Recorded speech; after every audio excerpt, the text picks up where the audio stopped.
members and key stakeholders of the Nigerian Institute of Architects Abuja chapter has organized the golf tournament as part of its 40th anniversary celebration.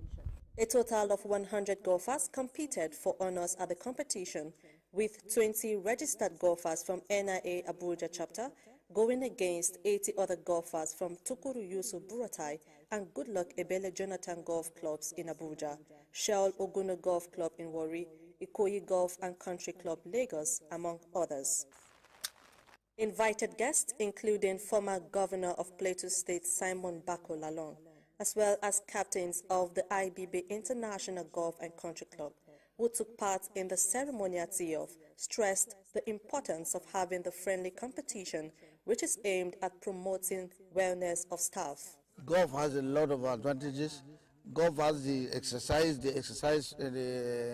physical exercise part of it. Lawyers play golf. I also advise the NIA members to also come join and start playing golf. We're interested in the welfare of our members and their health. So it's something we want them to cultivate, an healthy habit through the game of golf.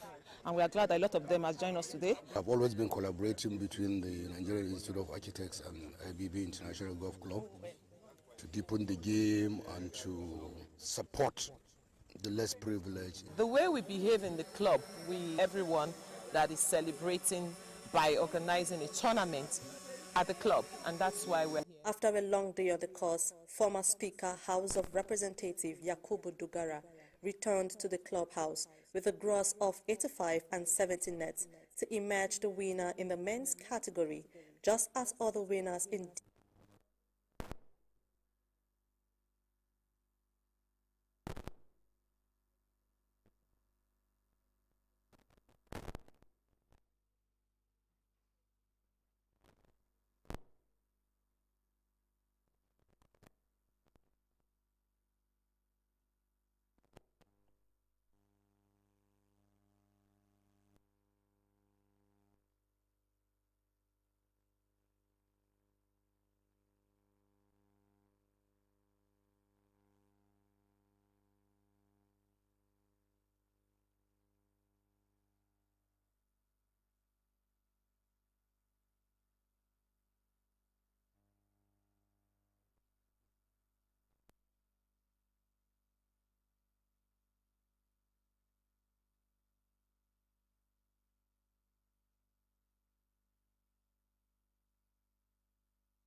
I'd like to say very good morning to you all, Your Excellencies, very senior architects, distinguished guests, ladies and gentlemen, and most importantly for me, my guys, members of the press. I'd like to especially welcome you all to this very special and important event. Today, we're kicking off two very important things. First is that it is the chapter's BGM. It's very key and very important because Abuja chapter is about the most important as far as Nigeria, as far as Nigeria is concerned. I'm sure the President knows that. Abuja is very important. Second is that it's the 40th anniversary celebration of the Abuja chapter. This is very key and very important, and I'd like to appreciate each and every one of you for being a part of today's opening. We'll start this event very formally. I'd like to, with all due respect, humbly request that please be on our feet this time around for the national anthem of the Federal Republic of Nigeria. Media, the national anthem.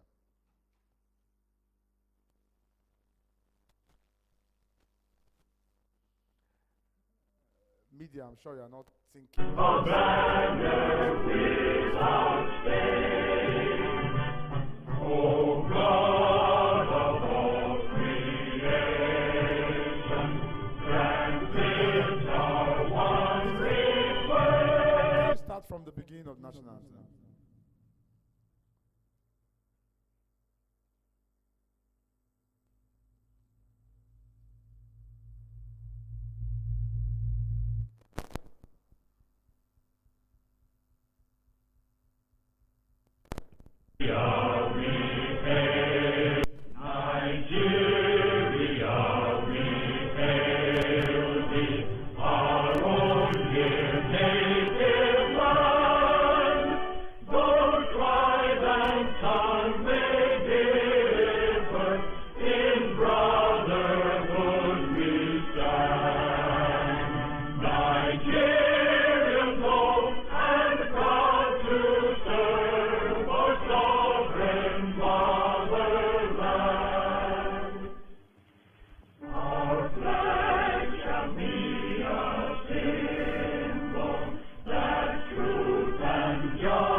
As you take your seat, thank you very much.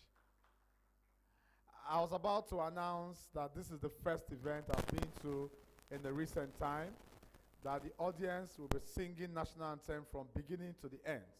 But I looked and I realized that it was shown on the screen. So, yeah. You know, before now, when the national anthem does not work, they'll say, MC, just go ahead and sing it. But now I say, my contract, I cannot keep myself. So, I'm shocked. I'd like to say a very good morning to you all, Your Excellencies, distinguished guests, ladies and gentlemen. Once again, I'd like to, in my capacity as the Master of Ceremony for this opening event, specially welcome each and every one of you. This is a very important and key event, but we're going to try our best to compress everything we have to do within the limited time that we have. So for every time you are going to spend here, we are going to make sure that it's worth it. Let me first of all, check. I'd like to very quickly, first of all, welcome to this event a very fine gentleman, one of the most intelligent people that I've seen in the Federal Executive Cabinet. With all due respect, I'd like to welcome, I like to say, because I knew him when he was in Federal Mortgage Bank, former MD of the Federal Mortgage Bank, quickly appointed as SSG to Katsina State Government, but picked immediately as minister, not just because he has a fine face, but because he has every capacity and he has capability to run every office given to him. I'd like to, with all due respect, quickly welcome in our midst the Honorable Minister of the Ministry of Housing and Urban Development. Your Excellencies, please help me welcome Architect Ahmed Dagiwa, Fellow Nigerian Institute of Architects. I'd like to very quickly also welcome, we have some very strong international delegates here, but I'm sorry. I'd like to very quickly welcome the finest president that NIA ever produced. She's beautiful inside and outside. I'm happy to say that she's my mother. I'd like to very quickly welcome the President, Nigerian Institute of Architects. Let me respectfully welcome architects, Mobolaji Adeni, PNIA, Fellow Nigerian Institute of Architects, especially welcome. Because it's about architecture, it's about building, it's about construction, it's good to underline, Honorable Minister, that we have our landlords here. And so I skipped that, but I'll just quickly come back. We have the representative of the Minister of the Federal Capital Territory, our landlord for today, represented by the head of civil service of the FCT. Let me respectfully welcome His Excellency Minister Yinsonwike, represented by Dr. U.S. Atang. Please can we put our hands together for our landlords. Let me now quickly welcome in our midst a member of the House of Representatives, Your Excellencies. Let me welcome Honorable Deacon Chike John Okafor, PhD. I'd like to especially welcome the Honorable. Before I dive into first Vice President and second Vice President, let me just establish very quickly that we also have in our midst a colleague of Madame, the President's American Institute of Architects. I have a plan to own a house in America very soon, maybe not now. So me and her to be discussing business from now. I'll soon give her work to be inspecting my building, so I'm a client in the making. So I'd like to very quickly, respectfully welcome to this event architects Kimberly and Dodell, American President of the Institute of Architects. Especially welcome. Thank you very much, man. It's good you mark my face. I'm your future client. I don't know when, but I just know that one day I'll make it. I'd like to now very quickly welcome and mention and recognize all our vice presidents. Let me first of all mention first Vice President, Architect Sani Salao, Fellow Nigerian Institute of Architects, who welcome you. Thank you very much, sir. Good morning and nice to see you. I'd like to also welcome second Vice President, Architect Choma Wongobona, Fellow Nigerian Institute of Architects. It's very clear to see her when she's in the hall. I'm not sure she has stepped in, but especially welcome you. Third Vice President, Architect Ali Mukhtar, Architects, especially welcome you. I just noticed that every event I come to for the NIA, the third Vice President, we always sit close to the minister. It's like an office, like sitting by the minister. Because if that is the office, I like to be third Vice President for life. I don't want to move from there.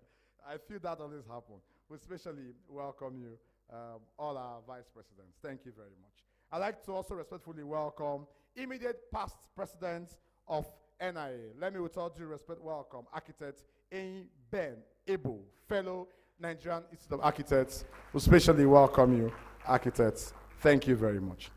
I'd like to, at this point, just branch off to quickly welcome our chief host for today. For some reason, my balance is with her, so even if I miss protocol and bring her before your name, I'm very sorry. Let me welcome Chair of Nigerian Institute of Architects, Abuja chapter. Please give us a 40 round of applause for Architect Yemi Sola Adebi. Please, can you put hands there for our fellow Nigerian Institute of Architects? We especially welcome you, ma. Thank you very much. Let me also very quickly welcome Sub-Sahara African presidents. I'd like to, with all due respect, welcome to our midst, Derek Washam. Please can we put our hands together for him? Especially welcome you.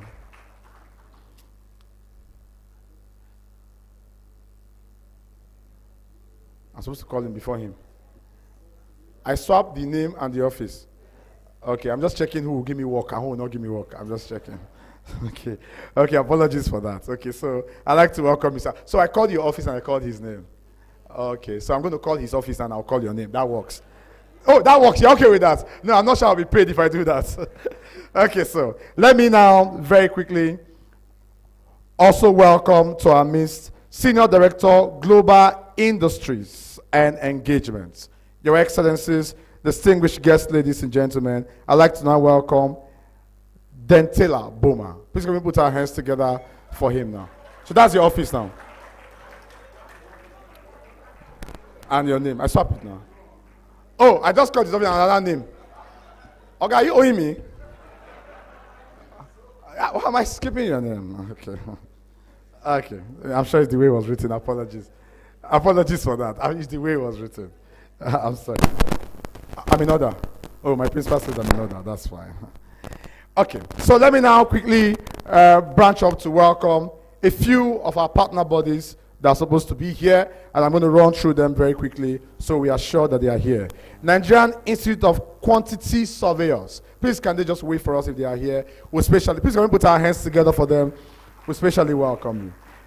Nigerian Institute of Estate Surveyors and Valuers. Please help me clap for them. We specially welcome you. Nigerian Institute of Building, FCT chapter, particularly. We specially welcome you. Oh, man, nice to meet you. When I was growing up, my dad used to tell me that every single gray hair you see on a person's hair symbolizes wisdom and wealth. But your own hair is completely gray. So you are very wealthy with wisdom and finance. So nice to meet you, man. I tap from your anointing. Thank you very much. Let me also quickly welcome Nigerian Institute of Surveying, FCT chapter. I'm sure it's the same people. Let's put our hands together for them. Nigerian Institute of Town Planners, especially our FCT chapter. Please can we clap for them? We especially welcome you. Yes. We're going to try our best, as I said at the beginning of this event, to run as quick as possible. I have a few more people to recognize, members of the FCT, let me use the Federal Executive, members of the FCT Executive Council to also welcome. But first of all, I'm going to pick them one by one, but right after in between the program. But I'd like to welcome all of them, all members of the FCT chapter leadership team that put this event together. You are very important. You are very special. For protocol's sake, can you please help me wave your hand so we can welcome you very specially? I think they deserve a clap. Can we put our hands together for them? Thank you very much. We'll begin this event very quickly. And there's no better way to start and to begin formally than having a very special and important opening remark. Best person to tell us why we are here. Best person to explain why we are all seated here. Best person to explain how long we'll be here. Best person to explain the content of today's event. I'd like to, with all due respect, now invite to this microphone the chair, Abuja chapter of Nigerian Institute of Architects. Your Excellencies, distinguished guests, ladies and gentlemen, please help me welcome Architect Yemi Sola Adebi, fellow Nigerian Institute of Architects. Chair.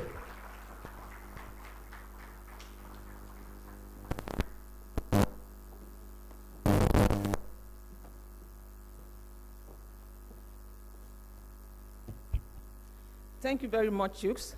You are doing a good job. You have not missed anything out at all. You are actually in the spirit. And I will explain that in a moment. The Honorable Minister, Housing and Urban Development, our very own architect, Ahmed Musa Dangiwa, thank you for honoring us and being present in this very important occasion, despite your very, tight schedule. Really appreciate you, sir. I know you have done so much to be part of this event, and we are really very grateful. We do not take you for granted, even though you are one of us. Thank you, sir, for coming. I welcome His Excellency, Barrister Yesom Wike, CON, ably represented by Head of the Civil Service, FCT, Dr. U.S. Atan, our landlord. We're hoping that after this event, we'll be able to get a piece of land for the chapter. People have asked me, what are you celebrating? what do we want to celebrate? Do we really want to celebrate? You don't have a piece of land. You don't even have a secretariat you can call your own.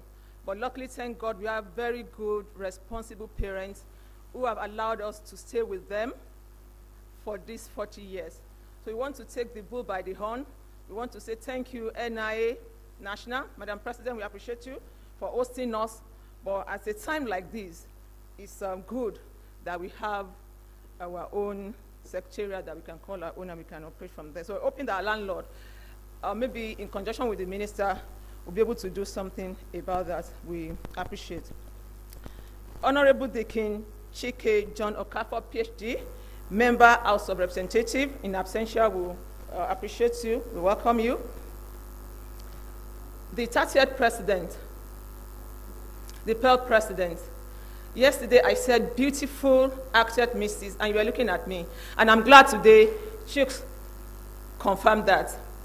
Acted Mrs. Mobolaji Adeniyi, FNIA, PNIA, you're welcome, ma'am. We really appreciate you and we welcome you. Welcome to our chapter. Welcome to Abuja. Welcome to your own chapter. I welcome the first Vice President, Architect Sonny Salawa, FNIA, our own Mr. Constant. A round of applause for him, he deserves it. Also a member of the chapter. You're welcome, sir, I recognize you. Second Vice President, dear sister, Architect Chioma Wogu Ogbonna, FNIA, I celebrate you and I welcome you, ma'am. Third Vice President, Architect Ali Mukhtar, FNIA, thank you for your support, sir. Thank you for all you did to make sure this program is a success. Also your concern when the protest commenced that, Yemi, will this go on? I said, yes, we're monitoring the situation and it will go on. Thank you, sir, for your support. Honorary General Secretary, their brother, even though we don't agree all the time, but I know it's for good, Architect Chike Chamberlain Biano, FNIA, I respect you, I recognize you, and I celebrate you, sir. Immediate past President, Architect A. Ben Heber, FNIA, IPPNIA. I'm sure you'll be joining us soon. In absentia, I recognize you, sir. Esteemed members of the National Executive Council, too numerous to mention their names, I recognize you. Fellows of the Institute, fellows, members of the College of Fellows of the NIA, I recognize every one of you. And I just cited, you know, in the audience now, my boss of life, Architect O.P.A. Ladega. I celebrate you, sir. I welcome you, sir. And seated right beside him is my my direct boss, Executive Director, Internet Architect Limited, Architect Nimi Ekin, FNIA. I recognize you, sir. You are welcome. Now to our international guest, the AIA President, the 2024 President of the AIA, member, National Organization of Minority Architects, that's very important to us. Kimberly Dowdell, I welcome you to Africa. I welcome you to Nigeria, and I welcome you to Abuja. You are welcome to Motherland. And 2 days ago, we actually christened Omowale. Madam President gave her that name because we discovered that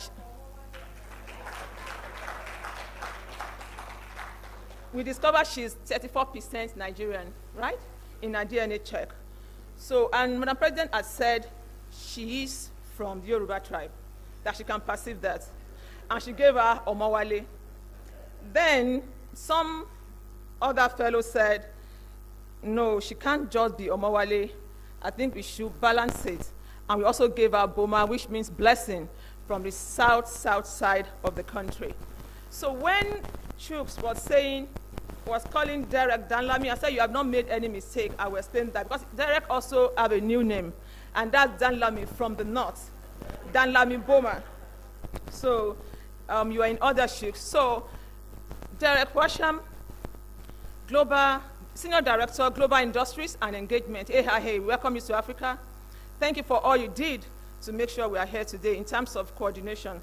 Thanks for the excellent coordination. We appreciate you. Immediate past chair, NIA Abuja chapter, Architect Nina Nimi Briggs, I welcome you today. My very esteemed members of ESCO at the Abuja chapter, I appreciate you, I celebrate you. It's not a job that one person can do alone. Without you, we won't be where we are today. Thank you so very much for making this happen. Chairs of the sister allied professional bodies, I welcome every one of you. I'm taking time to do this because we have enjoyed support from every one of you. When we came on board 2 years ago, our first point of contact is actually to the 6 sister allied professional bodies. And as much as possible, we have been working together. And today you are here again. So I recognize the chair, NIQS FCC chapter, QS Abdul Wasil Igbalaye FNIQS. You are welcome, sir. A round of applause for him. The chair, NIESP. In fact, she's just been elected. She's a female. And yesterday we discussed at the round table. I recognize you, ESV Foluke Odu Shaga, FNIESV. You are welcome. Sam Planner Rekia Auza Fachi, FNITP. I welcome you, ma. You are welcome. Engineer Ben Osi, FNSE, FASCE. I welcome you. You're welcome. Oh, you're even there. I didn't even know you are there. Thank you, big brother. Thank you for coming. Builder Florence Akiyoade, President, Association of Professional Women Builders of Nigeria. I recognize you, ma. Thank you for coming. We appreciate you. Sobio Abiodun Alfred Alonge, FNIS. We recognize you. Their sister Tami Lami Ayuba, that's Chair Town Planners Association of Nigeria. FCT chapter, we also welcome you. Chapter members, I must appreciate you. I thank you for your support in the last 2 years, and I know you will continue to do that for us, so I recognize you specially. Graduate members, associates, technologists, students, and interns, I recognize you. Ladies and gentlemen of the press. Then I go to on behalf of the Executive Committee of the NIA Abuja chapter,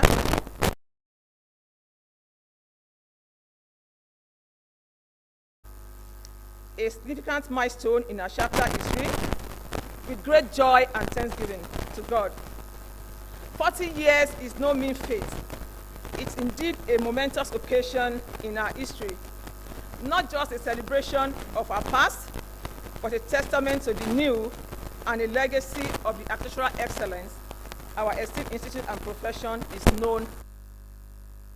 For us, that commenced on Friday, the 28th of June, 2024, with a Jumat service at the Central Mosque, Abuja, the Thanksgiving service at St. Matthew's Anglican Church, Maitama. And in my remark yesterday, I did say that now we know that the prayer of the Imam, the prayer of the vicar actually worked. Because when the protest commenced, we were like, are we going to gather and do this? But today, here we are. All glory be to God. Thank you for being here. Also, we had a student symposium at the Base and NIA University proposed, fitness work and health check for members, the novelty match between the female architects and the male counterparts. And believe it not, the ladies won. It was a keenly contested match that ended in a penalty shootout. And after that, the females still carried the day. And that's the second time we're doing that. I don't know what will happen in the next match. The showroom talk show and drink, which couldn't hold, unfortunately, because that was scheduled for the 1st of August when the protest commenced. But we're hoping we're going to be able to do that later. Meeting with all heads of practice. Okay.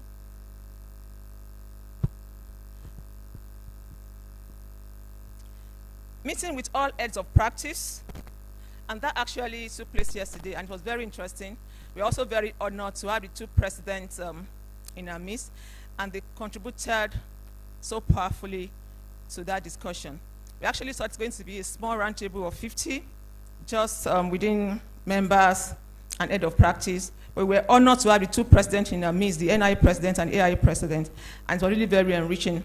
The NIA president looked at it from the local perspective, and Kim shared with us the chief architect's concept. And at the end of the day, we actually agreed that it's a global challenge and it's not peculiar to Africa so I'm sure the white paper from that, the chair of the panel, Architect Nimi Briggs, will be bringing out that soon.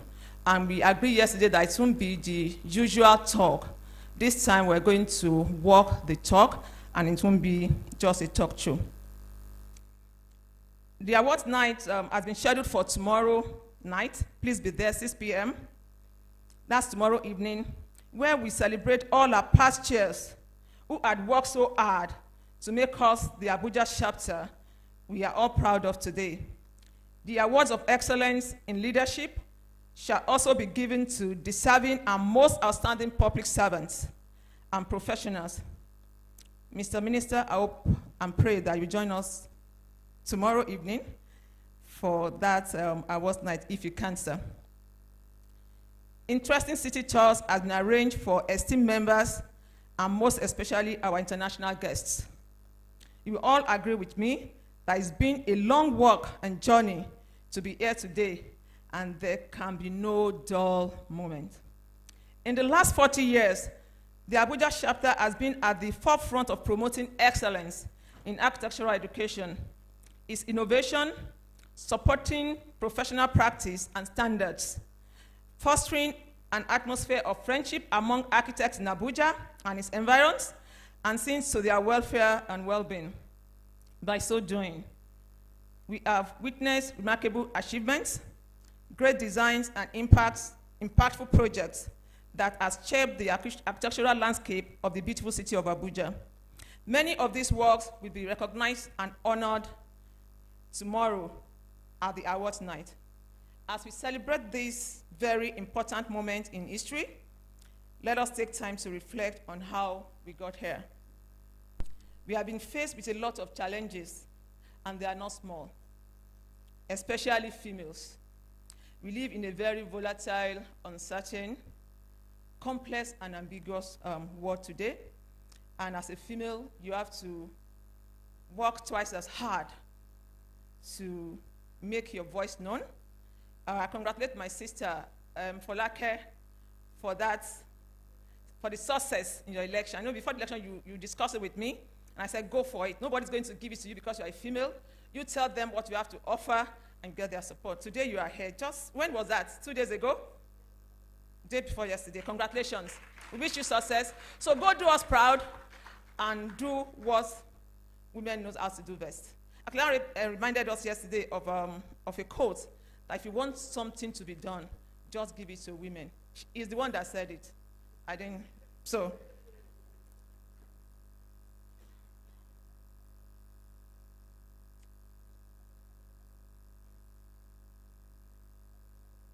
We have been faced with a lot of challenges.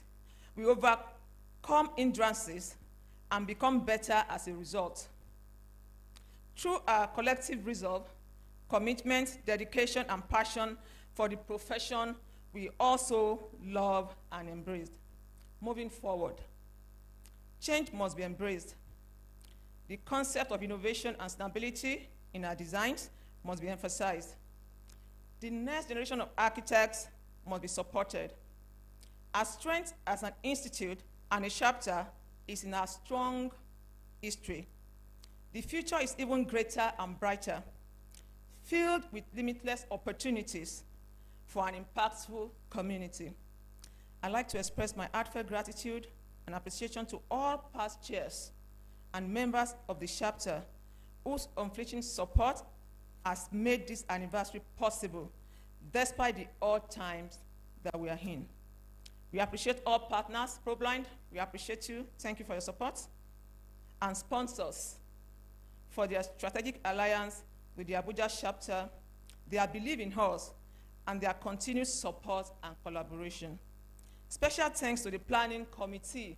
My chair, LOC, Actor Yasain, where are you? Vice Chair, Abuja chapter. I celebrate you, sir. Not an easy job, but today we are here.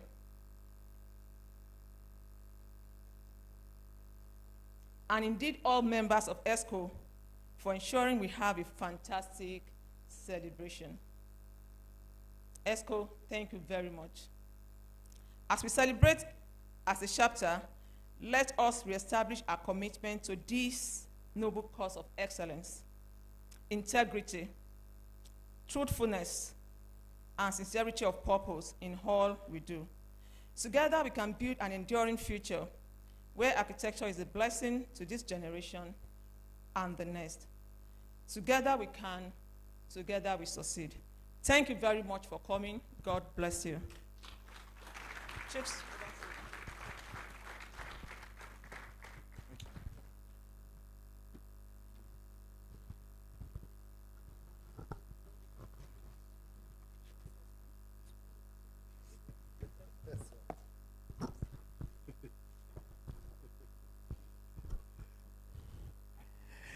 In my village where I'm from, after a beautiful speech, we clap for both the speech and the speaker. Please can we put our hands together for the chair, Nigerian Institute of Architects, Abuja chapter. Thank you very much. It's when you are sure that your speech is good that you can go and shake everybody. When you are not too sure, you go straight to your seat. I've gone through these things, I understand. So she knows that her speech was perfect. She has to be shaking people that didn't want to shake her, you know. So it's good. You see, this would ask her to shake her, but her speech was good, you know. Yes. Can we clap for Chair? She's. Thank you very much. In the directive given to me to move as fast as possible, I'm going to try not to lang on time. Let me just welcome a few people, and I'm going to proceed to go through messages. And I'm going to start with. Sorry, ma. What's your name again? The Nigerian name.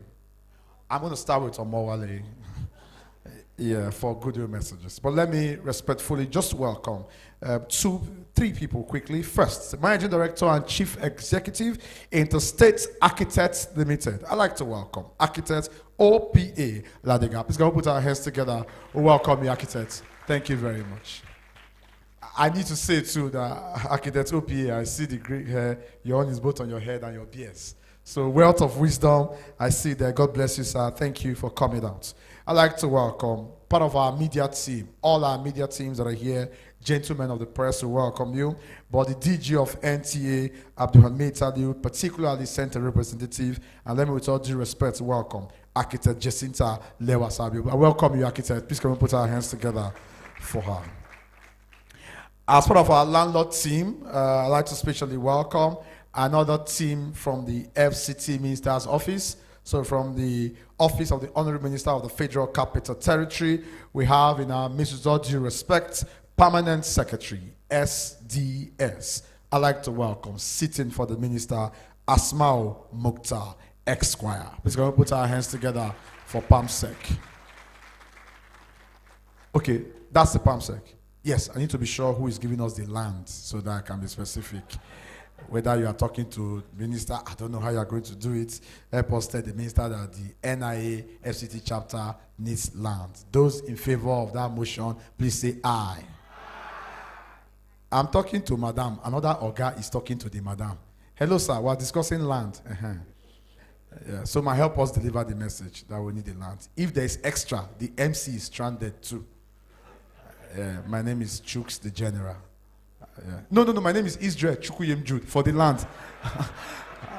I can't use Chooks the General. I won't get it. There's no ID card for that one. That's the name I use in hustling. So that's my real name. Just so that. Thank you very much. And I've been told to properly rearrange the first thing I did. I'm going to properly rearrange it. And just to make sure, as the MC, I've set the protocol straight. And everyone who comes to save us the time will sit or stand on already existing protocols. So I'd like to quickly restructure what happened here. Senior Director, Global Industry Engagement, AIA, Derek Washam. Welcome you, sir. Thank you. President, AIA Sub-Sahara Africa. With all due respect, Architect Olariwaju Olishola, fellow Nigerian Institute of Architects. Welcome. Honorary General Secretary of NIA, Architect Chike Chamberlain is also here. His fellow Nigerian Institute of Architects. I think he deserves a louder clap if we can do that together.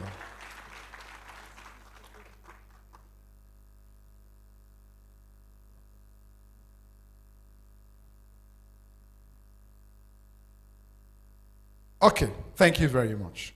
I'd like to now very quickly start with our speeches. And before goodwill message, I will take address by the president. And of course, you know that once the president speaks, it means that we're already on a good gear. So I've been told now to first, before I get AIA to come speak during goodwill message, I should first come to Nigeria. So I'd like to, with all due respect, now invite for the president's address. I'd like to invite the President's Nigerian Institute of Architects, distinguished guests, ladies and gentlemen, Architect Mobolaji Adeniyi, President and fellow Nigerian Institute of Architects. If you don't clap for my mommy, electric iron will burn your clothes. Thank you very much, Chooks.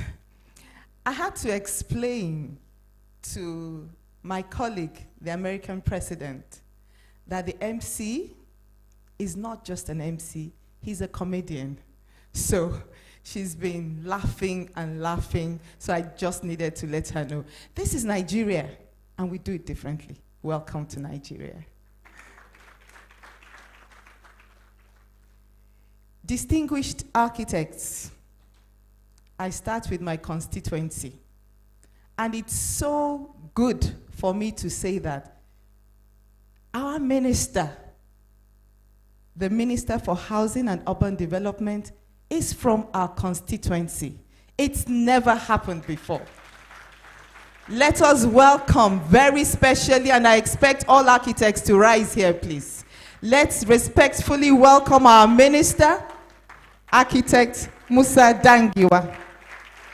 FNIA, Architect Ahmed Dangiwa, you're very, very welcome to our meet, sir. We are very proud of you. Thank you. Sit down, please. We have a very long protocol list, but I'd like to also respectfully recognize our landlord, the PERMSEC of FCT, Madam. Thank you very much for honoring our invitation. Thank you also for paying close attention to our requests. My chairman will follow up. Thank you. I also want to specially recognize all representatives from FCT. Thank you very much for coming. The strategic committee is here very well represented. First, the first vice president, Architect Sani Saulawa, you're well recognized. Architect Chioma Wogogbona will join us shortly. Architect Ali Mukhtar, the Prince from Kano, seated very comfortably with the minister. Welcome again.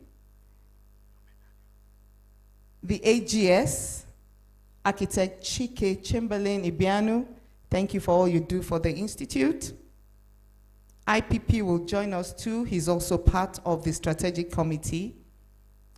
The chair, Abuja, let's celebrate this woman of excellence. Can you clap for the chair of Abuja? Men do brilliant work. Women make it glitter.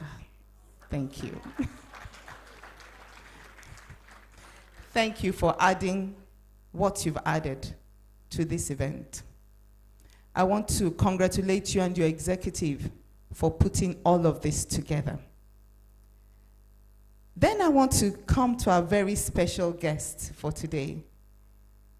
When you talk about resilience, when you talk about boldness, when you talk about strength, you're talking about Kimberly Omowale Dowdell. I thought you would clap better for her. And I say it with every sense of responsibility. If anybody had known that she would be able to come to Nigeria at a time like this, I mean, it was something that even I, coming from the Southwest, was almost afraid to come to Abuja for. Talk less of somebody coming all the way from America. And I kept, not scaring her, but trying to find out how secure she was about coming. But she kept saying, I will come. Last minute, I heard something was happening in the roundabout in Abuja. She said, I'm already on the way to the airport. And so here she is. Let us welcome very, very specially the 100th president, the first female black president of the American Institute of Architects, Architect Kimberly Omowale Dowdell. You're very welcome. We're so, so glad to have you in Nigeria. You've made a great difference to this ceremony, and we thank you very much. And for Derek, it's not Dan Lamy, because he wasn't born on a Thursday. He arrived on a Tuesday. So he's done what? Dan Tala Sanu. Sanu, you're welcome. Welcome to Nigeria. This is Nigeria where people are made to feel at home. And we're particularly happy because you have discovered that it's not just Africa. Distinguished architects, particularly members of the NIA Abuja chapter, I'm glad to be in your midst. And let me also recognize very specially the fellows of the Nigerian Institute of Architects, all very well seated. Architect Opie Ladega, past treasurer, Nigerian Institute of Architects, past president, Association of Consulting Architects of Nigeria. Please stand up for recognition. We like to celebrate our own. Thank you for being the Nigerian Institute of Architects in our midst. Thank you very, very, very much. Led by our minister himself. This is a very exclusive class you want to belong to. Thank you very much. You can be seated. So back to my Abuja chapter. I am your member in diaspora, you know that. So I'm also back home. And I thank you for receiving me here today. The Nigerian Institute of Architects is the umbrella body of architects in Nigeria. It was founded in 1960, whereas AIA was founded in 1857, not too far. NIA was proudly formed in 1960. That makes us 64 years old. And that makes me your 30th president. I want to thank God for this institute that has produced very many important personalities. The Nigerian Institute of Architects has produced 2 vice presidents of this nation. Can we clap for that? Not many professions can boast of that. The Nigerian Institute of Architects have produced ministers, governors, and most importantly now, the most relevant ministry to our profession is being headed by one of our own, Architect Ahmed Dangiwa.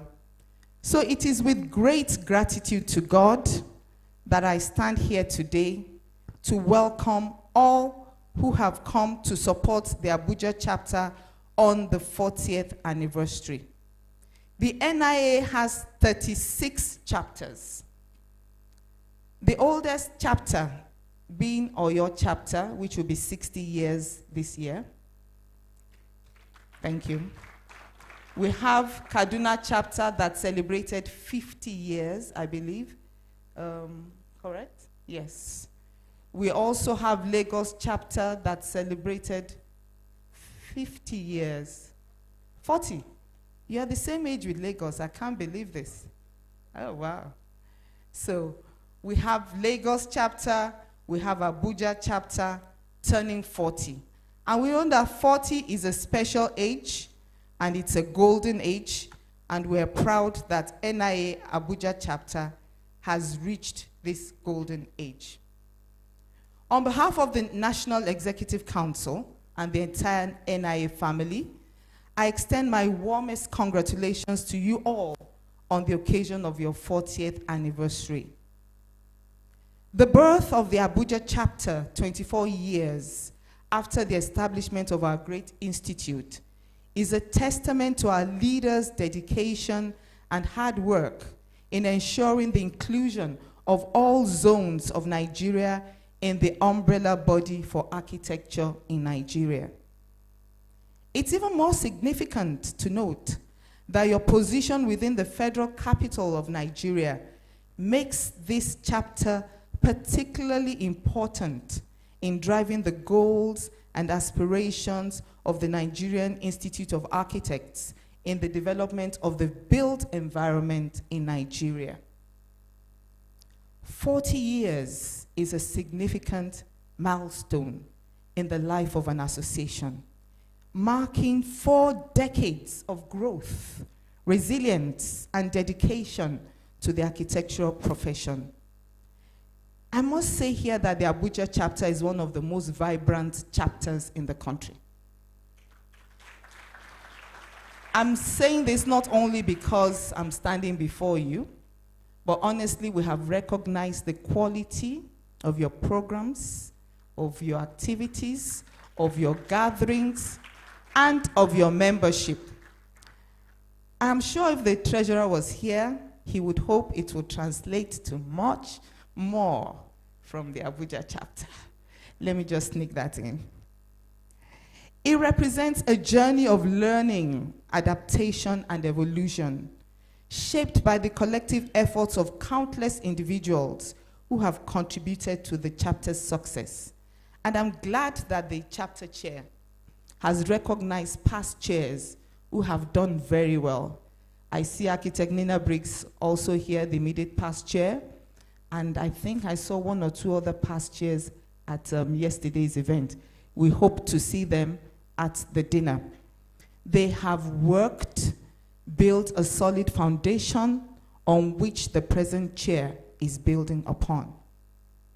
As you celebrate this achievement, we acknowledge the changing world of architecture, where technological achievements and advancements, sustainability and innovations redefine the built environment. We expect that the Abuja chapter will continue to play a vital role in shaping the future of architecture in Nigeria, embracing new challenges and opportunities with creativity, expertise, and leadership. In the next 40 years, Abuja chapter, we anticipate even greater achievements as you embrace sustainable design and environmentally conscious practices. Leverage technology to enhance design, construction, and project management. As you foster inclusive and diverse spaces that reflect the needs of a dynamic society.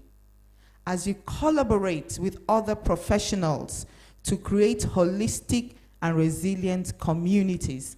And I must pause to thank all our sister professional bodies and their chairs that are represented here.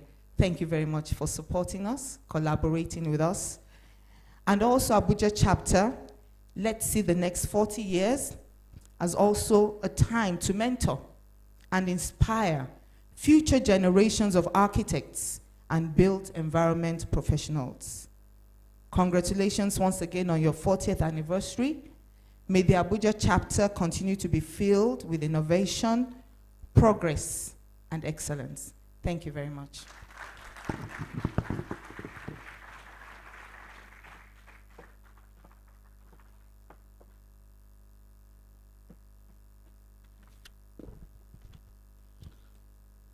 Once they start shaking people, the speech was good. You will not clap, you understand?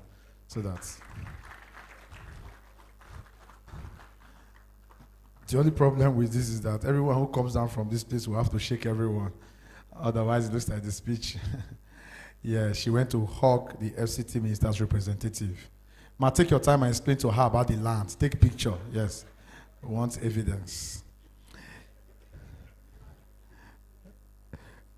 We're going to take just one goodwill message so we can have the Honorable Minister for his keynote speech and the official opening of the conference and tour and exhibition atmosphere. But let me just say this, that while Madame was giving her speech, she took her time to specially recognize and acknowledge the minister At some point, she even asked us all to stand to welcome the minister. That's very key and important. And just to also say, Madam, the minister didn't just come alone. I was told that in his office, he wrote a straight memo to directors to also come with him today. And we have in our midst some key people from his office that left very important things they would have done in the office to come with the minister to this event, because this event is very important. We appreciate the minister, but as we do that, let's quickly welcome directors from the Ministry of Housing and Urban Development. We have in our midst Director Public Building, Architect Peter Edo, who specially welcome you, Director. We also have in our mix Director Quantity Surveying, Surveyor Pemi Temitope, who specially welcome you, Surveyor. Former Director of Public Building, but now retired. He even went to bring people that are retired and say he should come back.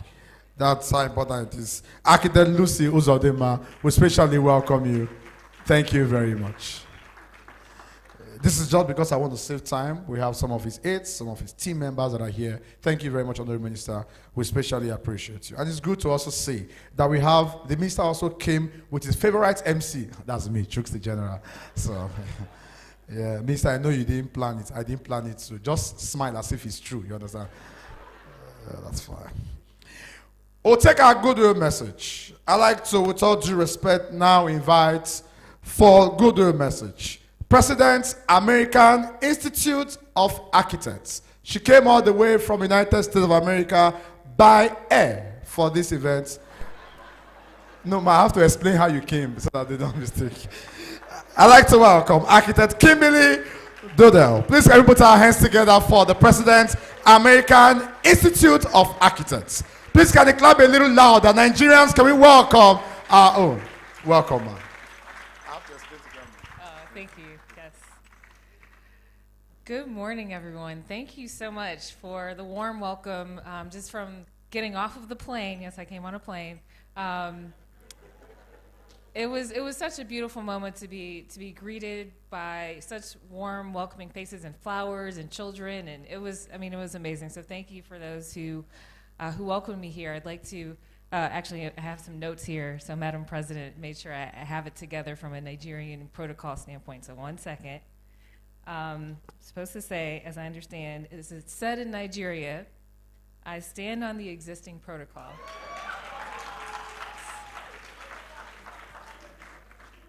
But I must also acknowledge our Minister of Housing and Urban Development, so thank you for being here. I must also acknowledge Madam President, thank you for getting me together and making sure I know what to say. Also, thank you, Madam Chair. Also would like to just say thank you to Mr. President of our Sub-Saharan Africa, AI Sub-Saharan Africa chapter. Thank you for being the founding president. We so appreciate your service, so thank you. And then also to my colleague Derek for making sure that we were able to get here safely and have everything coordinated. And just thank you all for being here. You are all important. You all bring so much to the Nigerian Institute of Architects and to Abuja and to the nation of Nigeria, so thank you. I have some slides. I don't know if this is the time to do the slides or it's just opening. So if the media team has the slides available, I'll start. Yes. Okay, thank you. So today we're going to talk a little bit about the future of architecture, and that really includes all of us, but particularly our youth. And so we'll have a panel discussion shortly, but I'm kind of setting the stage a little bit with what we're doing at AIA, both in the United States, but also across the globe. So there's a saying that I learned from a mentor of mine that the duty of a leader is to secure the future or ensure the future, similar words. And so as leaders, we're all leaders because we're here. And as leaders, we really do have to make sure that the work that we do, make sure that we have a better future. And a big part of that includes intergenerational leadership and making sure that the generation that's just coming out of school now, that they're supported and that we are making room for everyone. So if we go to the next slide. I'll talk a little bit about AIA just so you have some background. So AIA is the largest design organization in the world, and we're so delighted to have the Sub-Saharan Africa chapter be a part of our community now. We have nearly 100,000 members. I'm the 100th president. We're going to get to 100,000 members this year, so thank you in advance for supporting that. We have two key strategic goals that are embedded within our mission, and AIA's mission is to empower and inspire architects to improve society and transform the world. And that's really what we, as architects, have the power to do. And so wherever you are in the world, you know, we want people to feel empowered to do that work. Our two key strategic priorities are climate action for human and ecological health, as well as advancing racial, ethnic, and gender equity. And I won't go through all the numbers here, but we do have over 200 chapters in the US and a growing number of international chapters, including right here in sub-Saharan Africa, specifically including a good number of members here in Nigeria. And so our two newest sections across the globe include Latin America and sub-Saharan Africa. Next slide, please. And so we just had a ceremony in DC to welcome our international chapters. And if we'll go to the next slide, I want to go quickly so we can get to the conversation. But I do want to invite you all to consider coming to our international conference AI International is hosting in Hong Kong. So I'll be in Hong Kong. Alanre, you'll be in Hong Kong. How many other people maybe? Okay, a few hands. We hope more people will decide to join us. But the theme of this year's AI International Conference is Architectural Intelligence, and that the date is October 24th through the 26th. So just want to put that on your radar. Next slide, please. Also want to acknowledge our Global Practice Committee.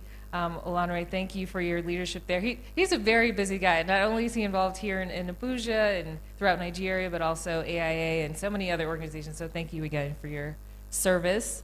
And then I just want to share a little bit of the work that Derek's team does at AIA. One of the items that could be of particular importance is our AI Global Practice Primer. And so there's a QR code if you want to take a look at that. Information late, yes, thank you. So if anybody wants to check that out, but basically it's a way to help you understand how to, you know, really lead a global practice and expand beyond the work that you do here. The important work that you do here is great, but we need your voice, your vision elsewhere too. So please consider thinking globally as you lead locally. Next slide, please.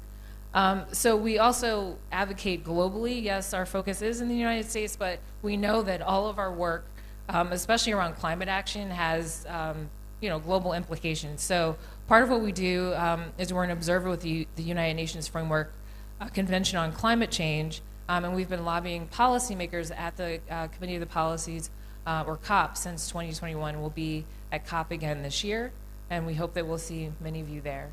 Earlier this year, I had a chance to speak at the Buildings and Climate Global Forum, again talking about the work that we're doing with climate action, but also specifically advocating for the Chief Architect Initiative, which is a way to make sure that whichever city that you're operating in, that there is an architect that's reporting directly to the mayor or the minister or whoever sort of in charge of things related to the built environment or in charge of government, that they have an architect who is their key advisor on issues around climate action, around affordable housing, around permitting, all the different challenges that our cities face. We need architects at the leadership table to help solve those issues. And as I like to say to the American mayors when I speak to them, is that architects are the civic problem solvers you didn't know that you needed. And so really encourage you all to think of yourselves as not just, you know, building architects, but also designing solutions beyond buildings. Next slide, please. We also had a chance to host Madam President at the International President's Forum at the AIA conference in Washington, D.C. just a couple of months ago. So thank you for making the trip by airplane to the United States. Yeah, see, I'm also a comedian, not as funny as the MC, but and then also our headquarters building in D.C. is under construction now. We're undergoing a major renovation, but it should be ready by the end of next year, so we hope that you'll visit us. And we're really looking at this as being a showcase. We're calling it the Global Campus for Architecture and Design, and so, you know, we hope that you'll join us there as we, you know, open our doors as really a showcase for climate action and really leading by doing the work with our own building.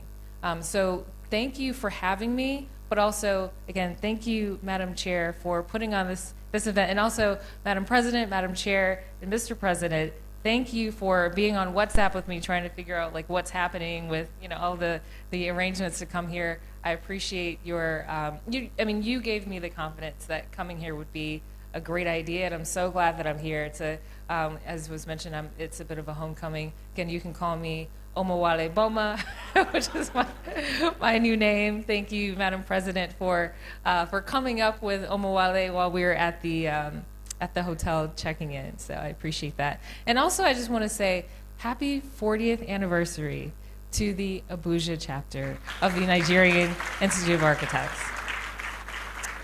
So I don't know if our MC is coming back up to have us do our panel discussion, or...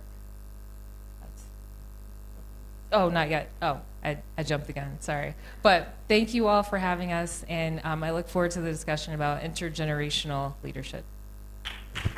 Nice to meet you.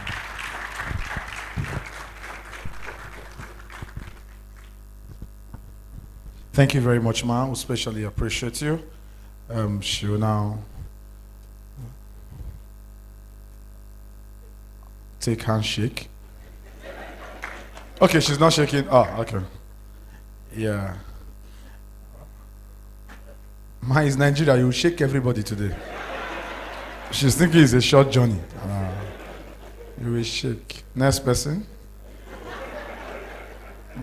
That's, I think I'm beginning to like this handshake. I should try it one of these days. Okay, I'd like us to once again put our hands together for the President's American Institute of Architects. Thank you very much. I want to especially, personally appreciate her. After her speech, she left her phone, so she dashed me the phone. I'd like to appreciate you. Your American foreign card is there, thank you.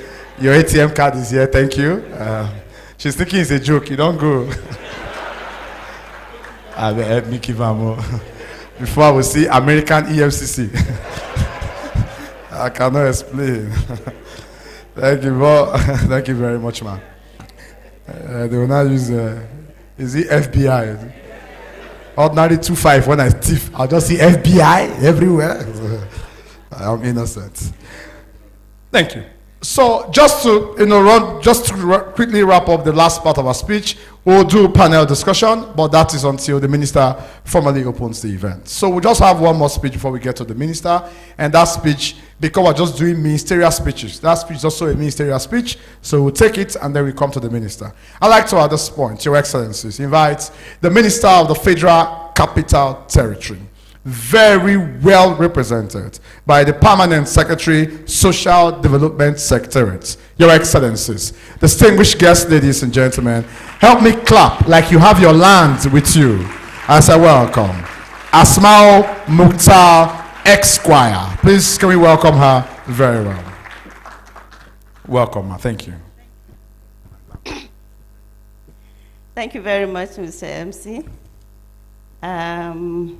Honorable Minister, Housing and Urban Development, Architect Ahmed Musa Ngiwa, FNIA, the President, Nigerian Institute of Architects, Architect Mobolaji Adeni, the Vice President of the Nigerian Institute of Architects, Chair Abuja chapter, and as they say in Nigeria, I also stand on existing protocols.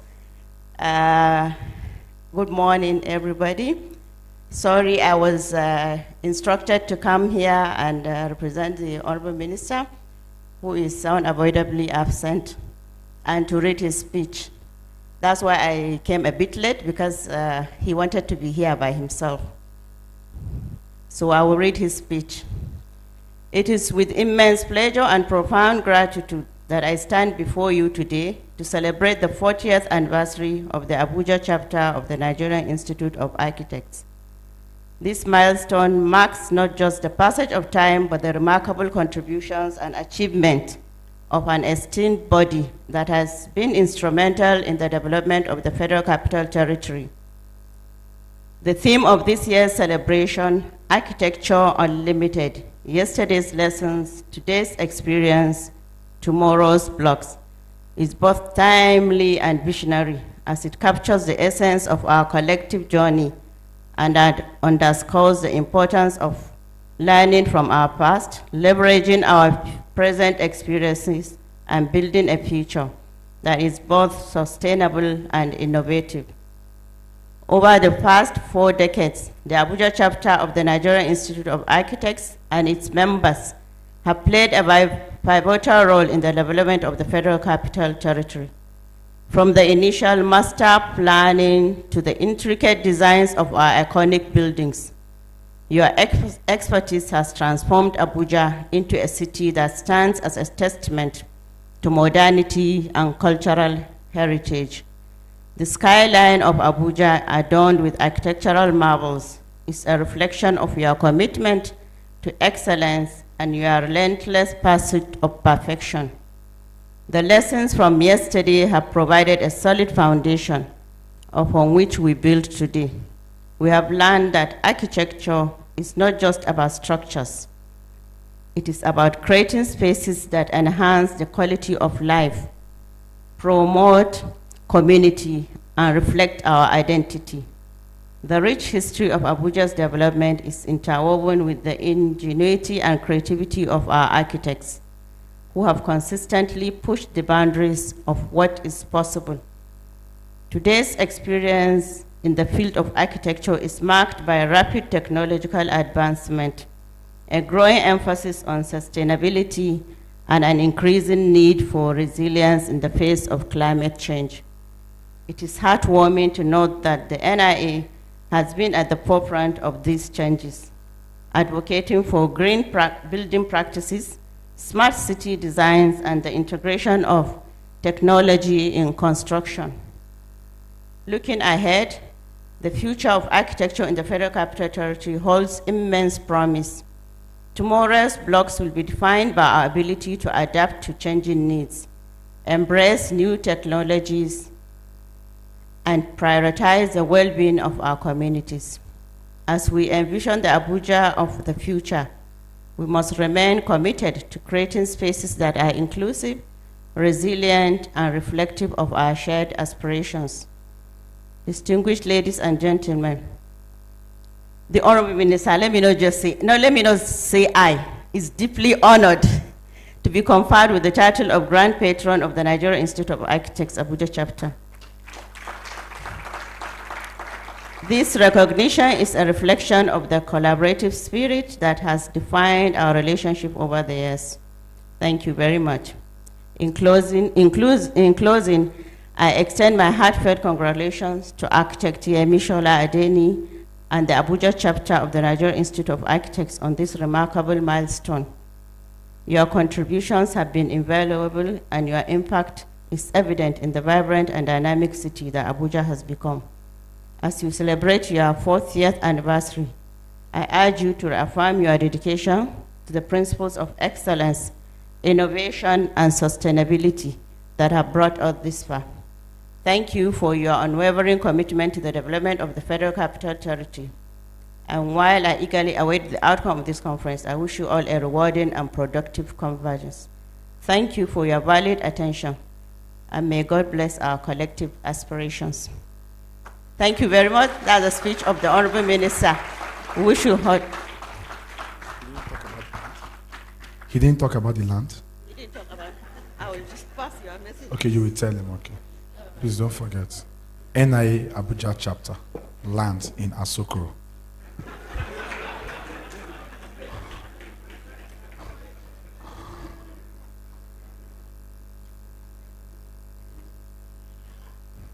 She will shake everybody.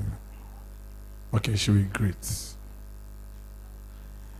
Your Excellencies, distinguished guests, ladies and gentlemen, I want to especially appreciate from the depth of our hearts the Honorable Minister of the Federal Capital Territory, Ezenwo Iyenson Wike, Esquire, Commander of the Order of Niger. Please can we put our hands together one more for the representative of the FCT Minister. We don't want excuse, so we brought her closer to the Minister of Housing so they can discuss the land for NIA Abuja chapter. It's a very serious conversation. When she started her speech, she said, this speech is directly from the minister and she'll be reading and speaking as the minister. That means a lot. The only thing is I expected to hear the FCT is very happy to be here, and ENQUIRIES. When he was not in the speech, I said, okay, are you sure the minister wrote it? Because the minister is supposed to say, I'm very happy for the board, but it's okay. Thank you very much, ma'am. I appreciate your presence, and we appreciate the FCT minister. It's time for the keynote address. This is very key and very important. And I'd like to say, I've been here a couple of times, and the other minister is always there. So the standing ovation was worth it by every standard. The gentleman, it's a father indeed. He's not only just interested in his work, but keeping up with his associates, with his friends, and with his colleagues for everything they do and for any time you call on him. I personally want to, with all due respect, count this a very great privilege and honor to be on the microphone, to invite for the keynote address the Honorable Minister of Housing and Urban Development, Your Excellencies, distinguished guests, ladies and gentlemen, to officially get this event open. Let me invite Architect Ahmed Dagiwa, fellow Nigerian Institute of Architects. Please can we put our hands together? The minister will now shake me as if we know each other before. Just be talking as if you know me. You understand? Yes, sir. Yes, thank you, sir. You're welcome. Thank you.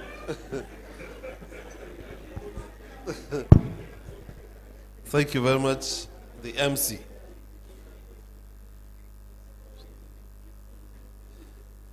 The Honorable Minister of FCT, His Excellency Ezemo Wike, CON, ably represented by the Permanent Secretary, Social Development Secretariat, Barrister Asma'u Mukhtar, the President, Nigeria Institute of Architects, Architect Mobulaji, Adeni, FNIA, and PNIA, the President, American Institute of Architects, Madam Kimberly N. Doddy, the Chair, who is the Chief Host, Nigeria Institute of Architects, Abuja Chapter, Architect Yemi Shola Adebi, FNIA, and the chapter executives here present. The Vice Presidents of Nigeria Institute of Architects, the first, second, and the third, my friend, Architect Ali Mukhtar, who is here with us, and the other colleagues, the Secretary General of the Nigeria Institute of Architects, our professional colleagues who are here to celebrate with us, the chapter presidents of the professional bodies of the Nigeria Institute of Surveyors and Valuers, Nigeria Institute of Town Planners, Nigeria Institute of Builders, and the rest, distinguished international guests that are here with us, distinguished invited guests, members of the press, ladies and gentlemen, good afternoon. It's my pleasure to deliver this keynote address as we celebrate the 40th anniversary of Abuja chapter of the Nigeria Institute of Architects, NIAABC, and the start of the 2024 chapter biannual general meeting and conference. The event theme, which reads Architecture Unlimited, yesterday's lessons, today's experience, and tomorrow's blogs, invite us to reflect on our past achievements as architects, and a chapter to appreciate our current progress and also envision a future of limitless possibilities in the field of architecture and the development of society at large. Over the past 4 decades, Abuja chapter has exemplified architectural excellence and innovation in Nigeria. Her members have designed and constructed landmarks that define the capital city's skyline, enhancing the urban landscape with structures that combine aesthetics appeal, functionality, and sustainability. These achievements are a testament to the creativity, skill, and dedication of our members, the architects who have been part of this decades-long journey. The chapter has also been instrumental in advancing professional development within the field. Through continuous education programs, workshops, and seminars, you have ensured that your members stay abreast of the latest trends and technologies in architecture. This commitment to professional growth and adherence to high standard has set a benchmark for architectural practice not only in Abuja but across the nation. Architecture is far more than just mere creation of buildings. It is a discipline that shapes the very environment in which we live, we work, and we play. It has a profound impact on our daily lives, influencing our physical health, emotional well-being, and even social interactions. In the context of a rapidly urbanizing world, the relevance of architecture to the proper development of society cannot be overstated. Whether it is through the development of affordable housing, the rejuvenation of urban centers, or the preservation of cultural landmarks, architects play a crucial role in enhancing the quality of life for all its citizens. As an architect myself, I have naturally identified well with these descriptions of architecture and value it brings to society. It is what has informed my passion and drive in my professional practice. My tenure as the erstwhile MD of CEO of FMBN, as seen in the policies and structures put in place during my tenure, and more so now as the current Minister of Housing and Urban Development, in promoting the current administration's renewed hope agenda in providing a growing and sustainable housing stock complemented by sound and enduring policies that deepen the growth and development of our urban environment. So as we reflect on the lessons of yesterday and the experiences of today, it is imperative that we focus on the future and the challenges that lie ahead. One of the most pressing issues facing the built environment today is the need for sustainable practices. Sustainability in architecture goes beyond reducing the environmental footprints of buildings. It involves creating spaces that are resilient and adaptable to changing conditions by integrating sustainable principles that stay in every aspect of architectural practice. We can contribute to the global effort also to combat climate change and ensure a healthier planet for future generations. Promoting sound professional practices is equally vital in maintaining the integrity of architectural profession. The Abuja chapter has constantly championed professional ethics and excellence by adhering to stringent codes of conduct, encouraging also continuous professional development, and fostering a culture of mentorship.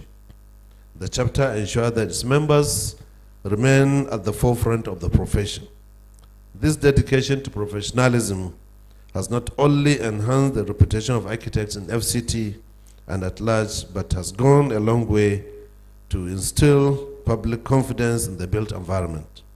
At this juncture, I would like to recognize the chapter for her recently integrated Students Mentorship Program, wherein students are paired with practicing architects to receive professional mentorship and guidance throughout their time in the university.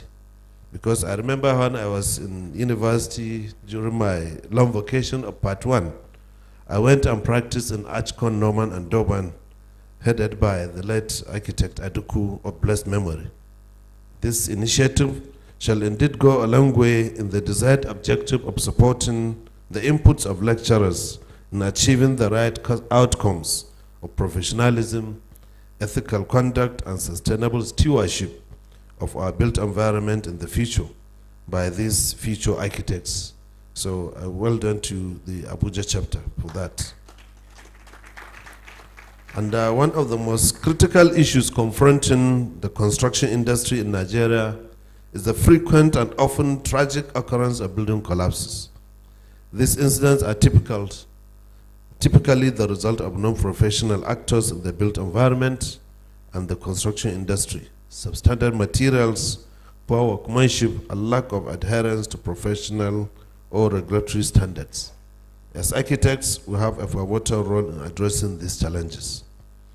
As of today, even in my office, I'm going to inaugurate the Committee on Collapsed Building to ensure that the collapsed building, we always have from the states, we have a framework for identifying the culprits and then handing over to the state governments for prosecution.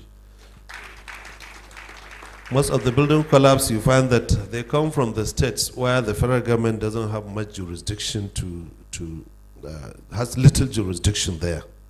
Because from the planning approval is done by the state planning authority, and supervision is done by the same planning authority and the professionals in that chapter,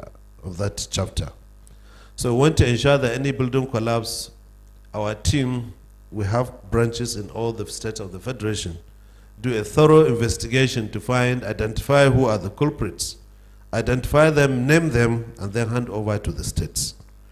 Although the Abuja chapter has been proactive in advocating for stricter enforcement of building codes, professional standards and regulations, the fight against sharp practices in the construction industry must be relentless.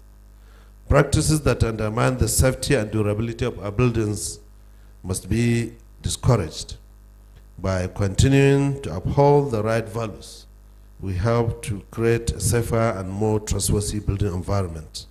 I charge you all to be unrelenting and come up with working group, think tank to deliver your contributions toward the holistic approach to holistically or effectively tackle the malice of building collapse and other detrimental practices in the built environment. You have demonstrated that through dedication, innovation, and adherence to the highest standards, it is possible to create a built environment that is functional, beautiful, and sustainable. I believe the chapter can make silent contributions in this regard. I urge you to continue to lead in architectural excellence and innovation. Embrace new technologies, explore new materials, and seek our novel solutions to the challenges of our time. As you do this, remember that the true measure of our success lies not just in the buildings and environment you create, but also in the positive impact they have on the lives of people who use them. In conclusion, I once again congratulate Abuja chapter of the Nigerian Institute of Architects on your 40th anniversary. Your contribution to the field of architecture and to the environment or development of our society are appreciated. As an architect, a member of this chapter, I'm confident that the next 40 years and beyond will see even greater achievements that will continue to inspire future generations in architects. Thank you, and may the Abuja chapter of NIA continue to soar to greater heights. Congratulations, and thank you very much.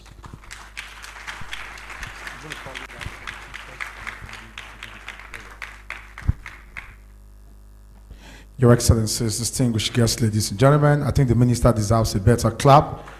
The minister is also going to shake everybody. But this time around, when he shakes, they will tell him something before he goes. Okay, shaking everybody. Shaking everybody. Shaking.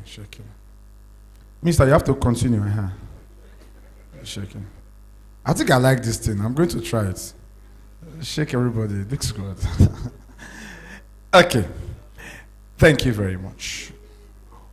I'd like to sincerely appreciate the Honorable Minister for genuinely attending this event and for giving us that very beautiful speech. Honorable Minister, sir, 3 things will happen. I'd like to humbly request. First is that I'll just recognize a few people. We're going to get the exhibition open at some point. We're going to take pictures. I'm going to try to wrap these 3 items back to back.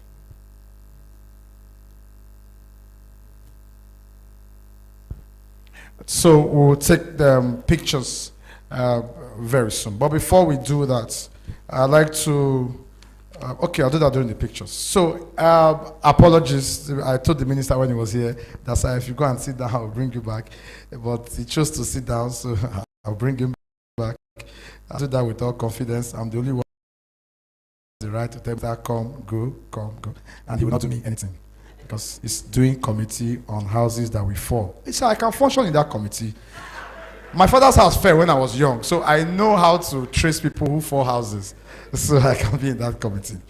So we'll take pictures. We'll do it this way. First, I will humbly request the Honourable Minister, he will come back to the mic, to this podium, declare the conference officially open, and then people will come on stage on you for pictures.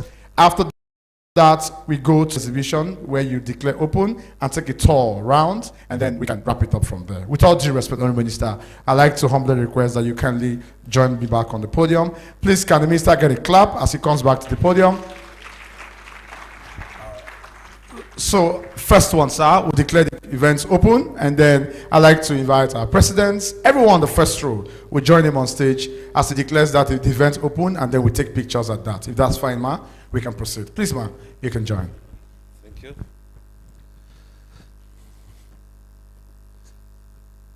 I think the Nigerian Institute of Architects Abuja chapter biannual general meeting and conference, as the Minister of Housing and Urban Development, I've declared this conference open.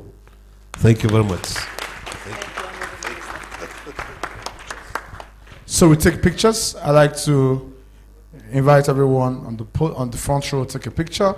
After that, we'll take chapter executives. Chapter executives. Can we be coming a little closer? Vice President, Architect Esen, Secretary, Architect Nicholas Musa, Assistant Secretary, Architect Inneka, Second Assistant Secretary, Architect Chiwendo, Treasurer, Architect Juliana, Architect Agatha. Please, can we join the Minister on stage to take pictures? Chapter executives. Are we not taking the picture, please? Public Relations Architect Emmanuel, Chair Practice Committee Architect Agatha, Chair Education Committee Architect John, Chair Disciplinary Committee Architect Atta, Social Secretary Architect Chondoanyi, Chair Admissions Committee Architect Zudeha, Ex-Official Architect Benga, Ex-Official Architect Ene, Architect Nina, immediate past Chair, and of course, immediate past Secretary Architect Adebayo. Please, state chapters, can we join? Can we?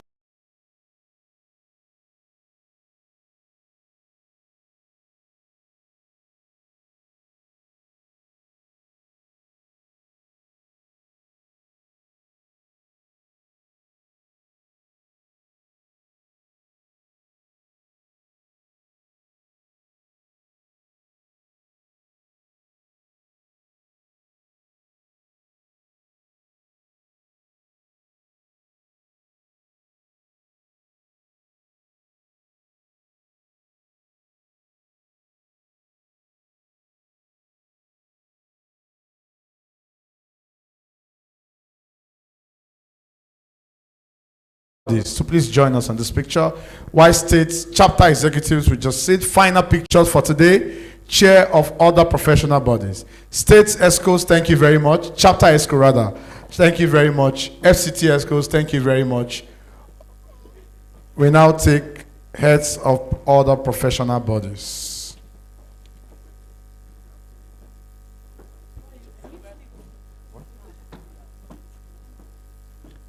All heads of other professional bodies, if you could just join us to take this picture, it will be very nice. Okay, we got this? Okay, thank you all very much. We appreciate you. We appreciate you. We just take one final picture with the minister. The rest can go. Thank you all.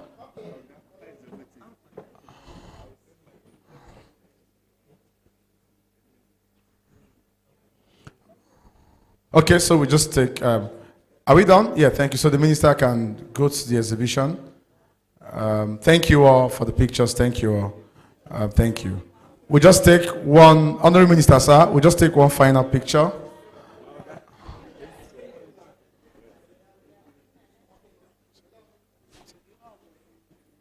Yes, I'm just observing.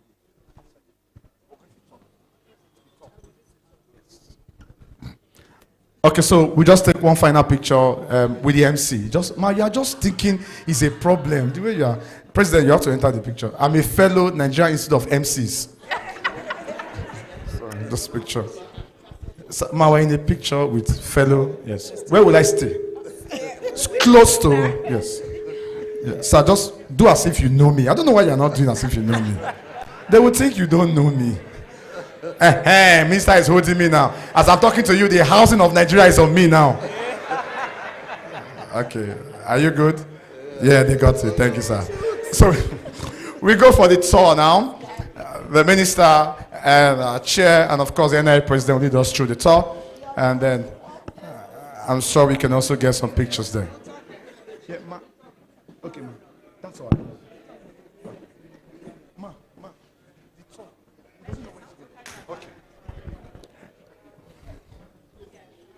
Oh, now quickly go for the tour of the exhibition. The minister, the president of NIA, chair of Abuja chapter will lead us on this. Honorable Minister, sir. And of course, we humbly request all our guests to join us. Other bodies can also join. Thank you all. We'll be back for the fireside chats. Please, we're not closing this segment. We'll be back for the fireside chat. Thank you very much. My name is Chooks, the General.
Hello.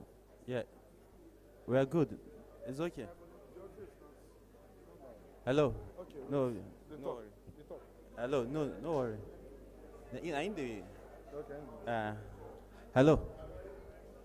Hello. 1 2 1 2. Yeah, you have a presentation, sir?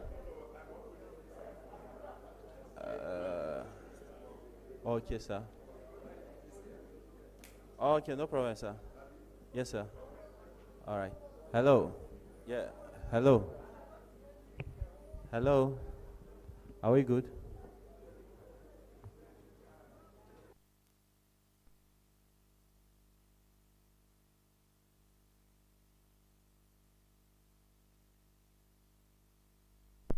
Hello. Yeah. Hello. 1 2 1 2.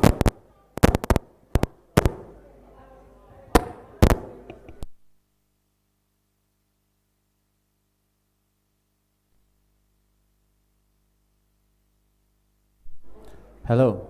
1 2 1 2. Hello. 1 2 1 2 1 2 1 2. Number 2. Hello. Number 2 1 2. Hello. Number 3. Hello. Number 2. Hello. Number 3.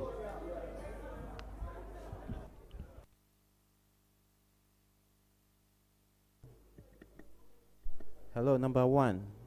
Number 1. 1 2. Number 4. Hello, number 4.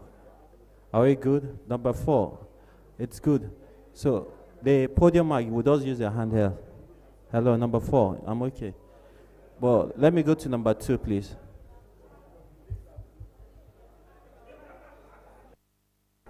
Hello.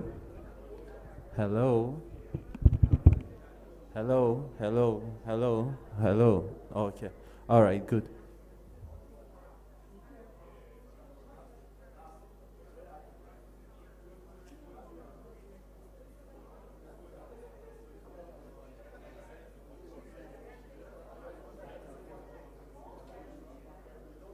Hello. 1 2 1 2 1 2 1 2 1 2 1 2 1 2 1 2 1 2 1 2 1 2 1 2 1 2 1 2.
recording or having to order voiceovers?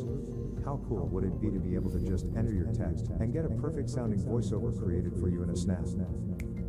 With a cool voice like mine. Or a deep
Just two quick announcements.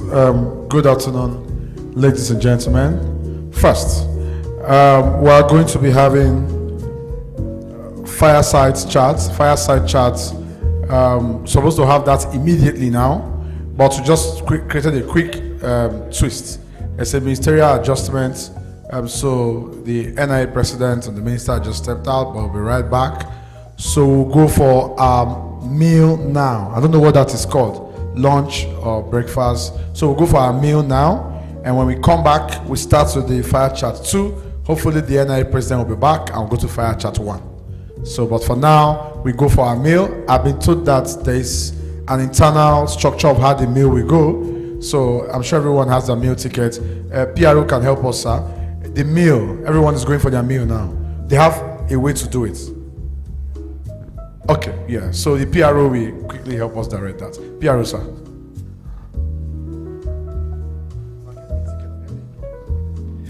So if you check your conference material in the back, there is a ticket for a meal for today and tomorrow. So you just tear off the ticket for today's meal, then you use it to collect your meal. Thank you so much.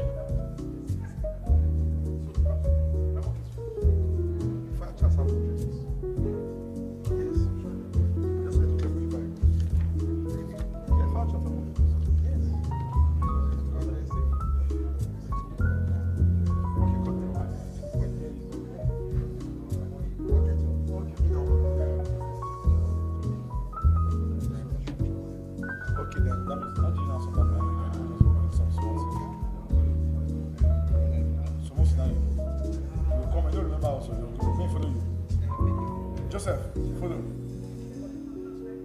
Follow. 3 plates of meal. Idea. Joseph, idea. The lunch is timed. If you can just go now. Thank you. We're expecting us to come back so we can have fireside chats. So the venue for the meal is just at your back. When you make out through that door, just turn right and you get your meal there. Thank you.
we doing fine?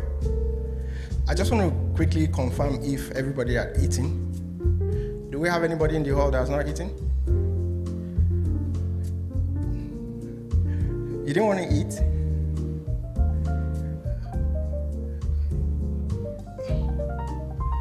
Okay, so if you have not eaten, please just come, let me handle that right now. Thank you. Our fire chat will start shortly. Until then, please sit tight.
architects.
Speaking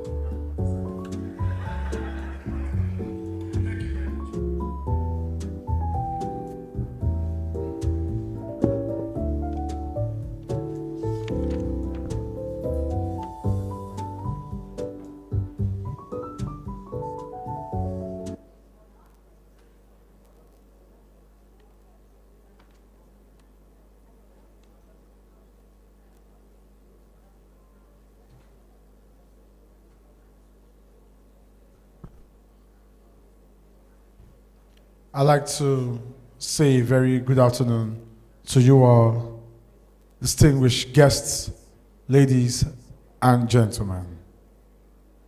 We are about to run on the fireside chats very quickly, but just to make it clear that as it is on the program, we are going to alter a little bit.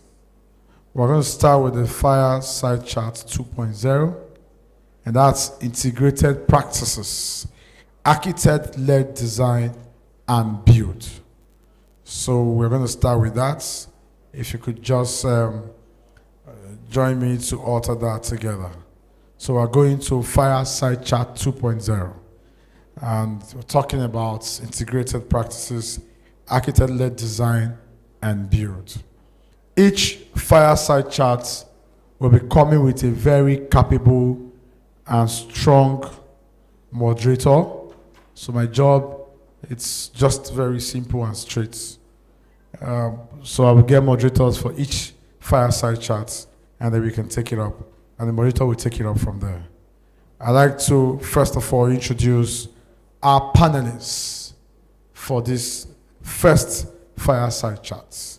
And let me respectfully invite a member of Nigerian Institute of Architects, partner SABC Limited, senior architects, distinguished guests, ladies and gentlemen. I'd like to invite Abdulrazak Adio.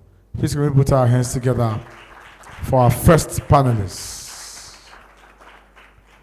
I'm going to allow Architect Abdulrazak to come a little forward. You will now see his height. You will not clap according to his height. The clap should be louder than the first one you brought. Good day, sir. You don't have to come close to me, sir. The height. He has shown them that I don't have height. Architect Abdulrazak Adio, especially welcome you, sir. You will be a part of this panel. Thank you very much. Let me respectfully also invite to the microphone, to the stage, to use her microphone, Chair Practice Committee of Nigerian Institute of Architects, Abuja chapter. With all due respect, I'd like to invite Agatha Christie Irabo, member, Nigerian Institute of Architects. I'd like her to quickly take out the stage. You will see her face, how beautiful she is, and you clap for her with her beauty. This is when I'm going to sign out. So the first panel, the fireside chats, panel discussion, and I will hand over to the moderator for this first batch.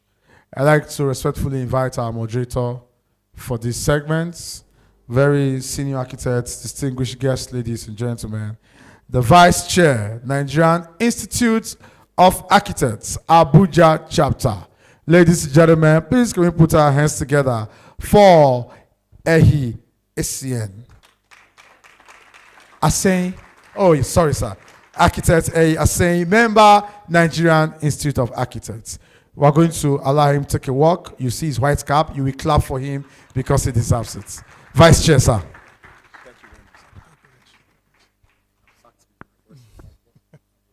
Good afternoon, everybody. Like we say in Nigeria, I stand on the existing protocols, and we'll just go straight into our discussion.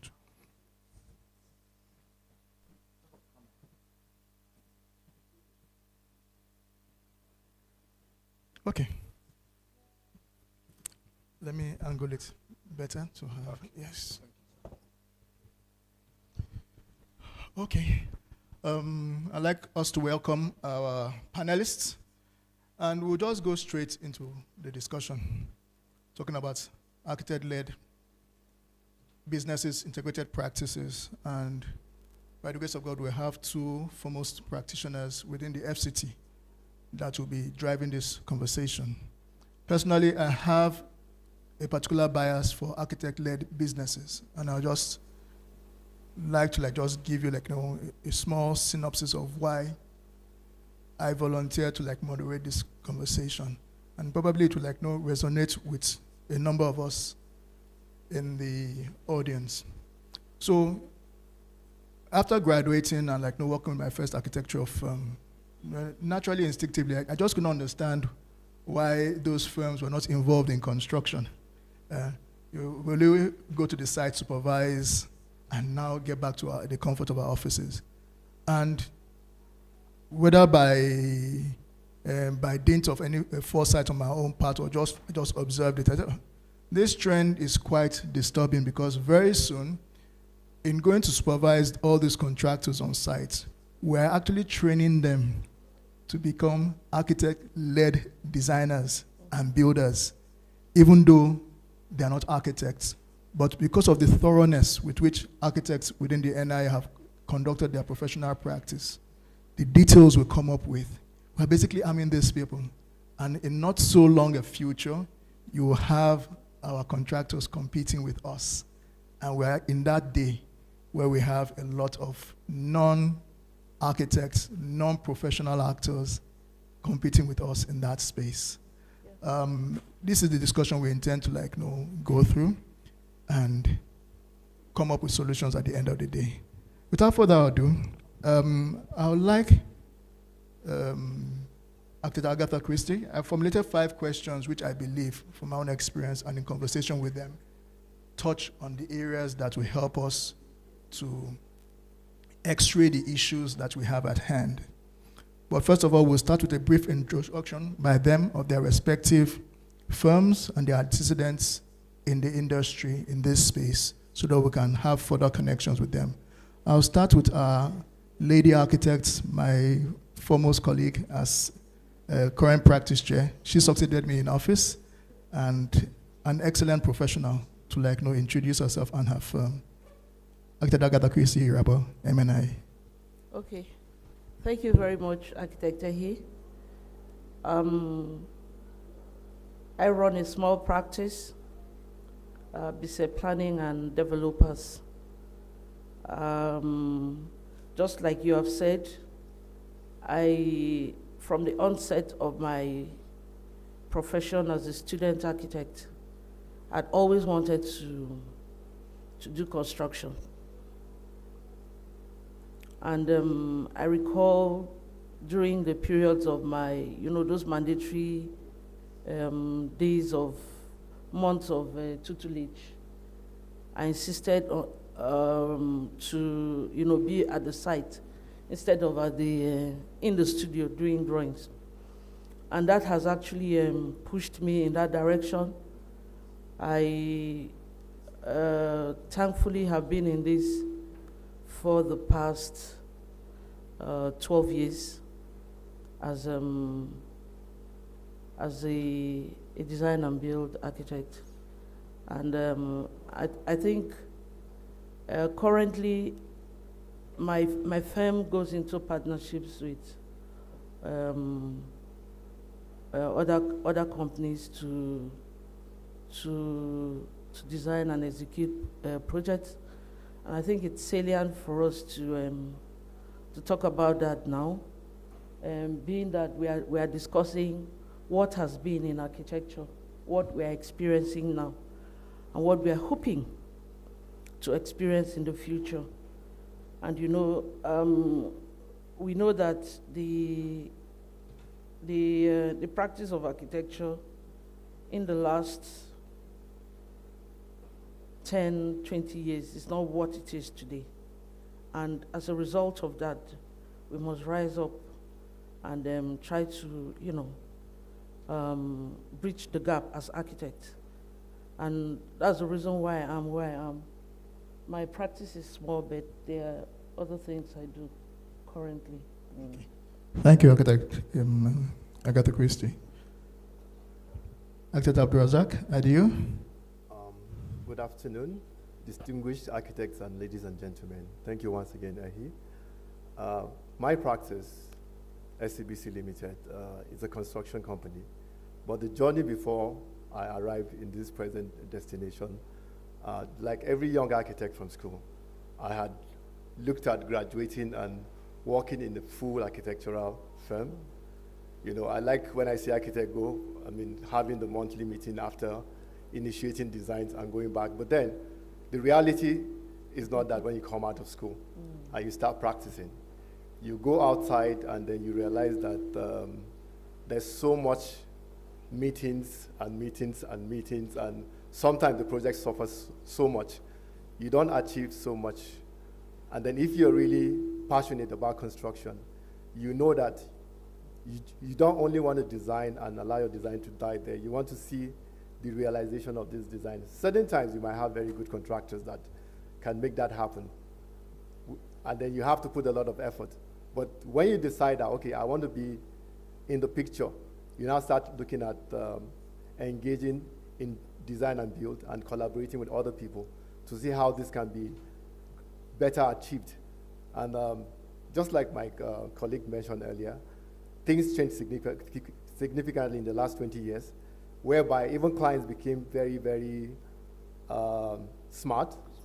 You know, when I say they became very smart, they want to remove a lot of bottleneck and find the leanest approach that they can use to achieve their project. So I think the D&B thing that I align with so much and my firm align with resonates very well with them, because when we did that, we realized that we were able to get better commissions and we are able to design buildings that see the light of the day. And in doing that also, we realized that collaboration shouldn't be entirely within architects only. You have to work with people in the allied industry, people that you know they have very significant input to make. So in our practice, SABC Limited, it's a partnership that involves 3 professionals. I am the architect, one of the partner is a structural engineer, and the other one is a quantity surveyor. So this synergy makes project delivery a lot more easier. You know, because in fact, when I was in the audience earlier, somebody asked me, how are you able to manage all the many projects that you guys have around? And I said, it's just because of the kind of partnership that we have. We have processes and systems in place that makes it easy for the architect to focus more on his primary role in designing and checking quality control, while other people take responsibilities of other areas. Yeah. Thank you very much. Thank you very much.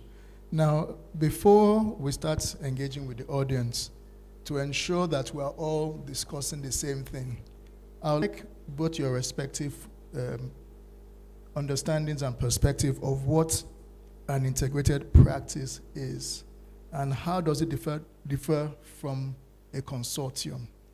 You need to know and understand that we are discussing the same thing. Okay, I go. Yeah. An integrated practice it's actually one that you have people in the allied professionals coming together with one goal. Architects, engineers, planners, surveyors, and all of that. But for the consortium happens when there's a specific project that needs to be achieved. And you get a group of professionals also. Sometimes you even get contractors who will do that work. They are all part of the consortium, right? You have architects, you have engineers, you have aerospace. If it's for instance, a railway project or an airport project or whatever, any of those very specific projects, professionals come together in order to achieve that particular project. Most times, after the execution of those projects, they go their ways. Sometimes they come together again to do something together. But for integrated practice, you have common goals, yes, that works over a period of time. Just like my colleague has said now, for me, I am, besides my small architectural practice, I'm also involved in an integrated practice of sorts, Niels Realty. In Niels Realty, we have, I'm the architect and the CEO of the company.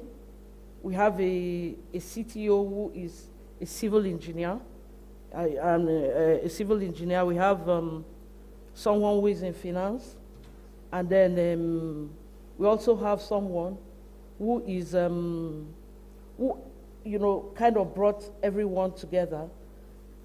He's a computer scientist, right? So the idea for an integrated practice is for you to design projects and execute those projects without downplaying professional ethics. Now, why that is important is that everyone who is involved is a professional. And you have a stake to uphold in that kind of environment. As for me, as an architect in Niels Realty, I make sure all my designs maintain certain basic standards. And even during the period of execution, those basic standards are followed. And within the practice of firm, we have, of course, other professionals who are with us. We have, for my particular practice, we have civil engineers, we have M&E officers, we have quality assurance officers, and all of that, who actually we work together as a team. We have HSC, managers who drive also safety, health and safety within our project sites, when we get to the level of executing such projects. So basically, an integrated practice, I would say, is really the way forward in the practice of architecture right now. Now, you see, we talk about people stealing our jobs. People,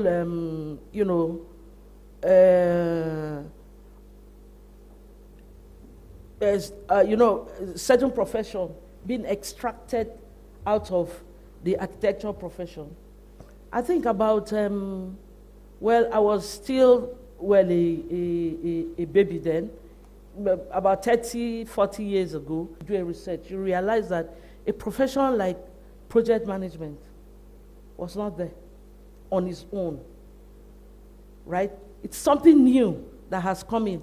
And when you look at the project management as it is right now, it is a part of architecture, because before architecture became what we know as architecture now, in the last century and in this century, we all know that our great masters will design, they will build, they will supervise, and not just the design, all the intricate works that goes on, whether internally or externally, they are completely involved.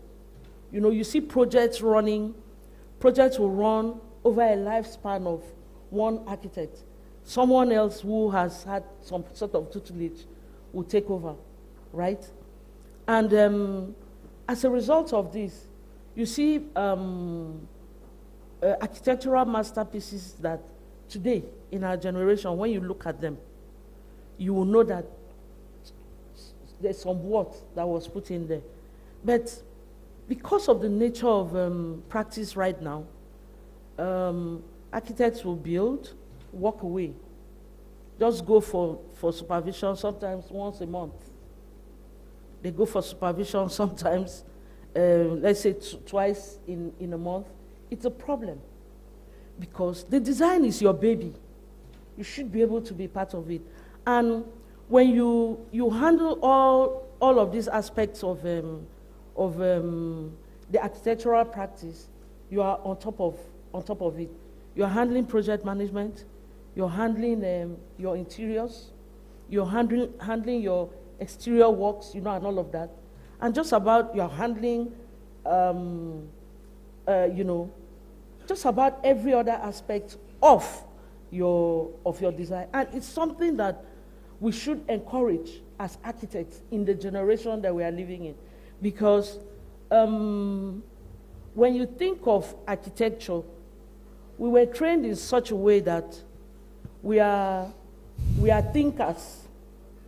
We are people who harness our environment and try to create something that, you know, will leave a lasting impact, not just at the moment, but, you know, even in the future. And if we are unable to harness all of these aspects of the practice of architecture, we will definitely lose it. Okay. So it is something that, you know, going forward, even beyond these conversations that we are having, there are critical areas that architects should look into going in. And you know, your integrated practice might not necessarily even be construction alone. You can, as an architect, have someone who maybe have deviated fully into furniture making, interior works, you know, and all of that.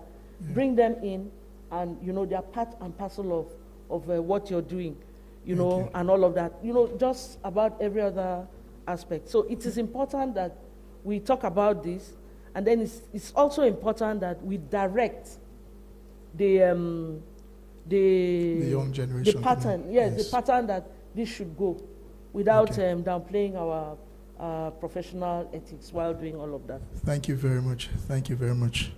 Thank you very much. Architect Abdulrazak, before you give your own perspective of what an integrated practice is, I'd like you to let us know how many years you've been running and in the lead position as SABC, and so that it provides context to your understanding and definition of an integrated practice. Because I expect that probably you would have started with a particular notion, but over the years, that notion has been further refined to what is practical and we can consider as reality, and what can now form the basis of a take-home for us today. Thank you. All right, so before SABC, I was a part of a consultancy firm where I was an associate architect. And why did I leave that firm? There were opportunities that needed to be explored. And in exploring this opportunity, I knew that it was important to get like-minded individuals who are not necessarily architects, who provide some complementary service to architecture that we can come together with common goal. And that happened about 17 years ago So being in the position of a partner of SABC has been for 17 years. You know, but previously I had about 10 years with the consultancy firm. Can I go ahead? Yes. Yeah, so back to your initial question about the integrated service, services and integrated practice and yes. Consortium. I think if we look at consortium, you know, a lot of time when you want to bid for a project, they will tell you that you can actually get other companies where you can come together and bid for that project, because what they're looking at is capacity. What it means is you come together to execute that particular project, and upon completion of the project, every company go their own way. It's like an SPV, like creating a special purpose vehicle to execute a project. That is what the consortium is.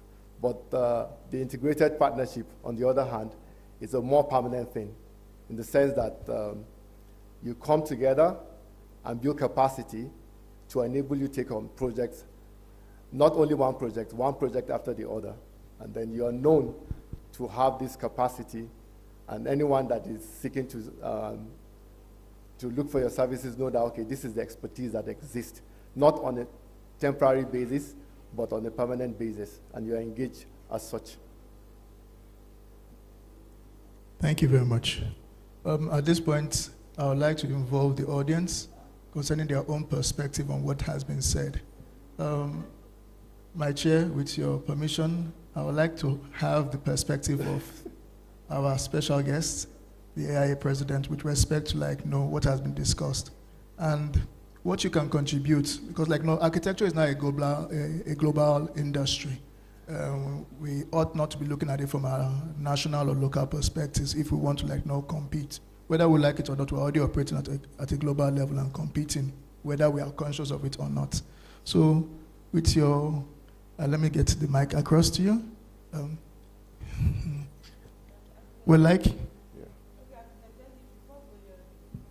Before our guest gives us a thought, I just wanted to put in some thoughts, so maybe you should be able to expatiate. Okay. Using what's actually going on in your own country.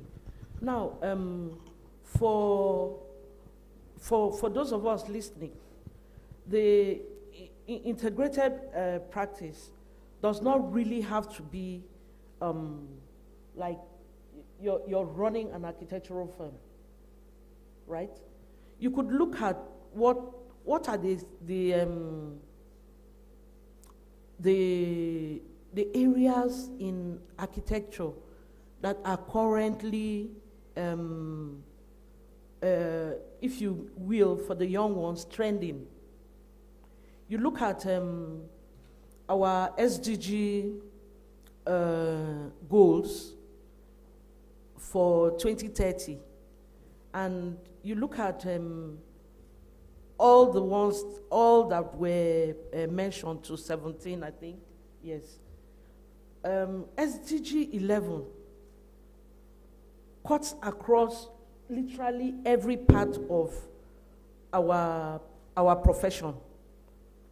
You're talking of housing for all, leave no one behind. You're talking about infrastructure. You're talking about the built environment and all of that.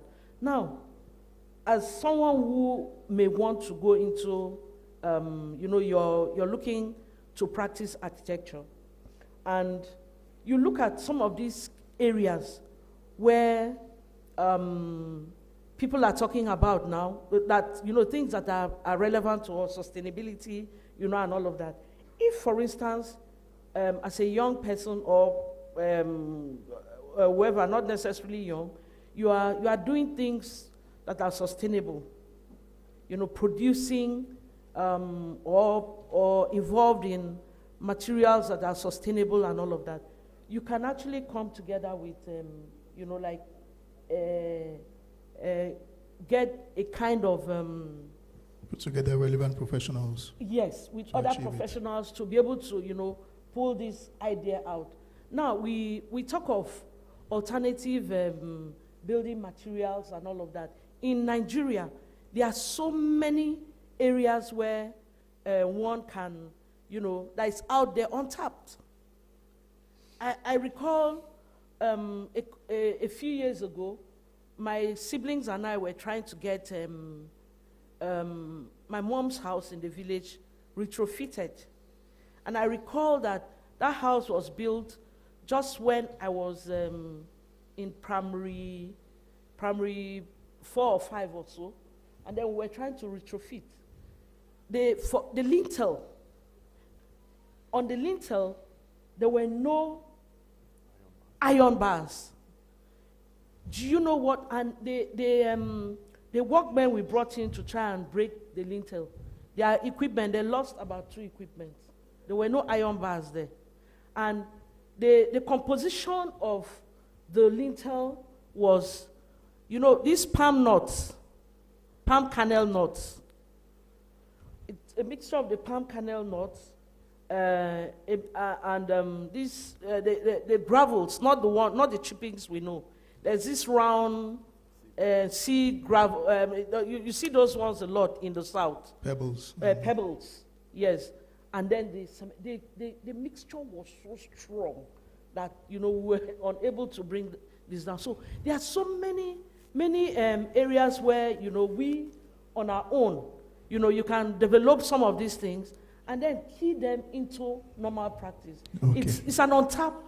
Thank you, Agatha Christie, for this additional context. Okay. Okay, you have a mic? Okay, please.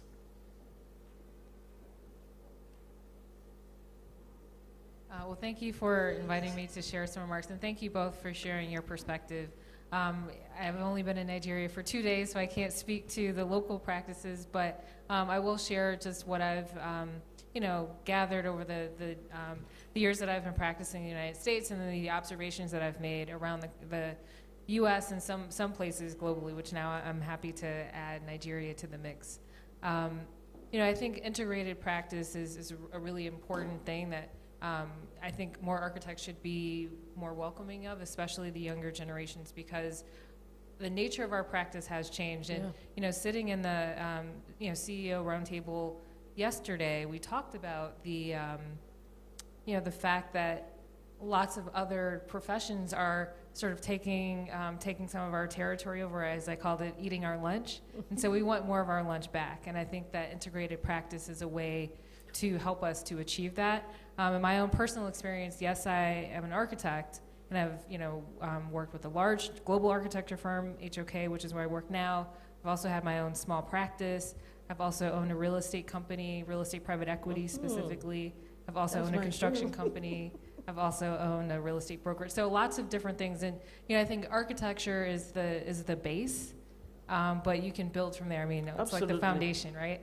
And so especially, I mean, again, architects of all different genres, or I should say vintage, but especially young people know that you can build from your experience as an architect to take your skill set to higher heights, so that you can diversify, because when architecture does have its at least in the US, I know that we have these cycles where, you know, for example, in 2008, a lot of architects lost their jobs, and then, you know, kind of built that back up, and then 2020 we had another dip. And so one way to kind of help weather those storms is to have other things that you can do. And so you know, there's a lot that you can do within real estate, you know, construction, and actually being able to have a design build practice, which is what I did a number of years ago.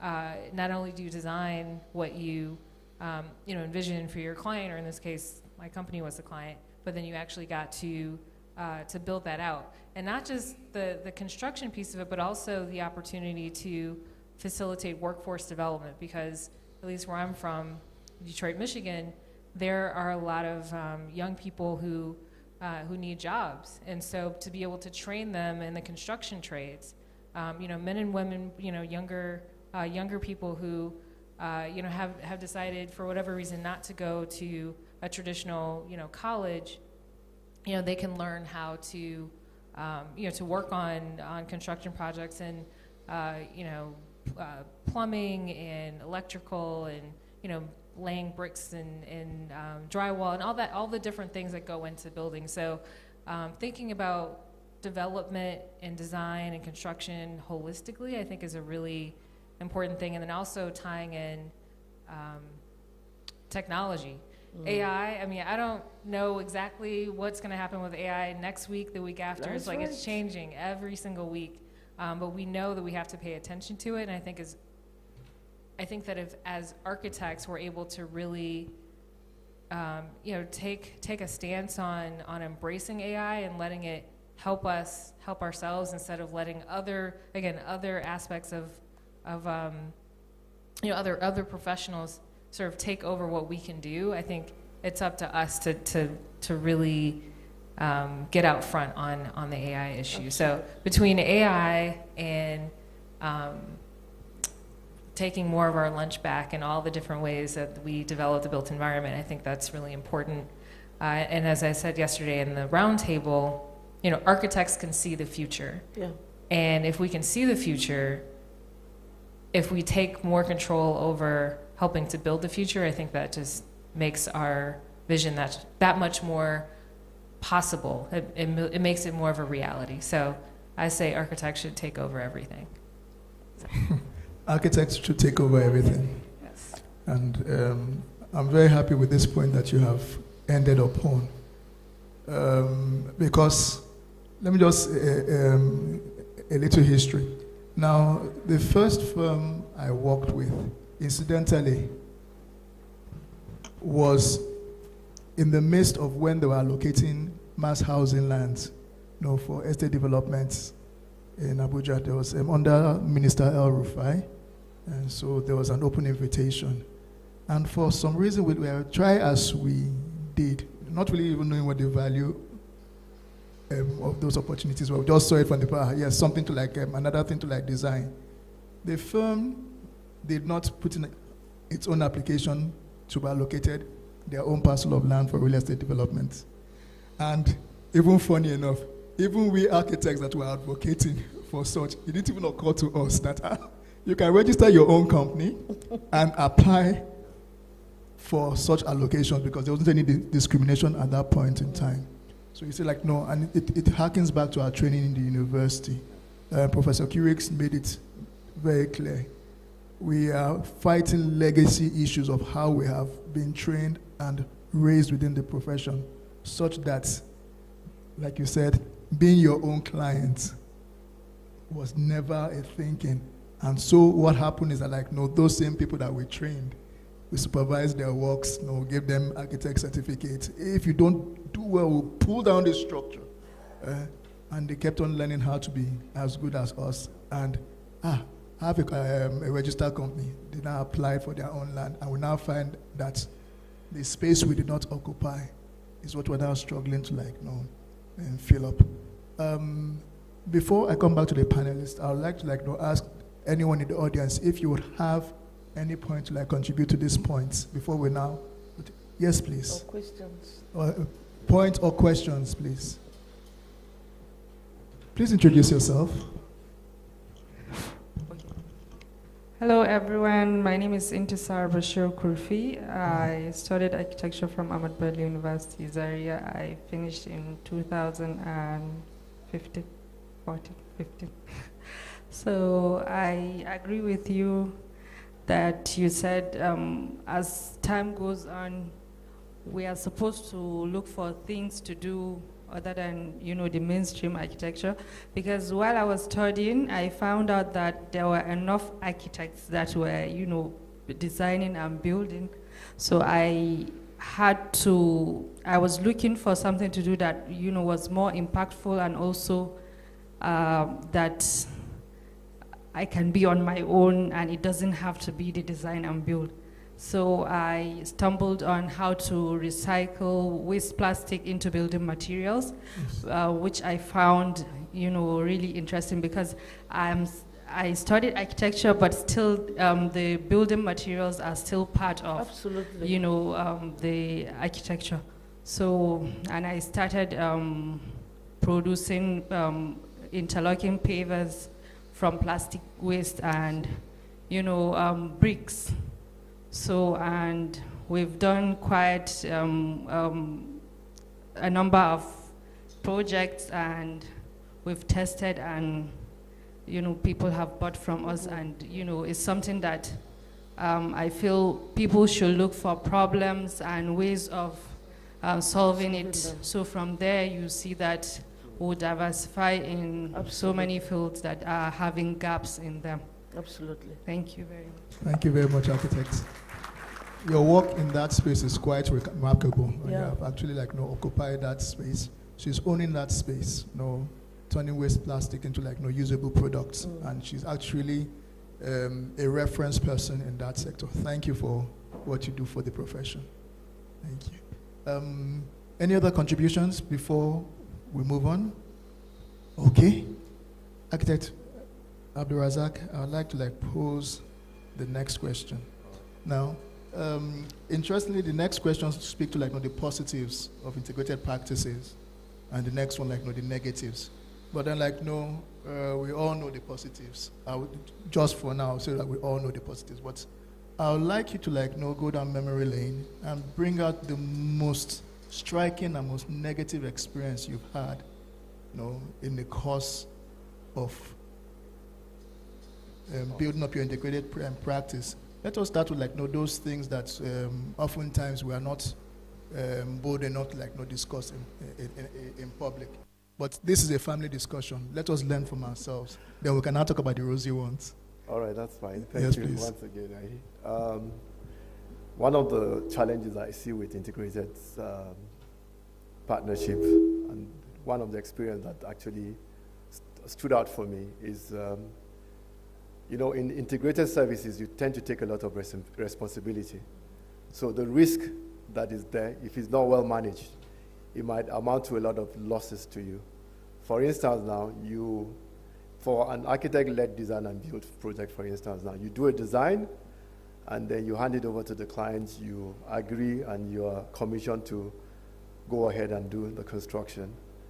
Oftentimes, if there are areas of that design that is not resolved, in the cost of construction, you might bear some of the cost, depending on the kind of client that you're dealing with.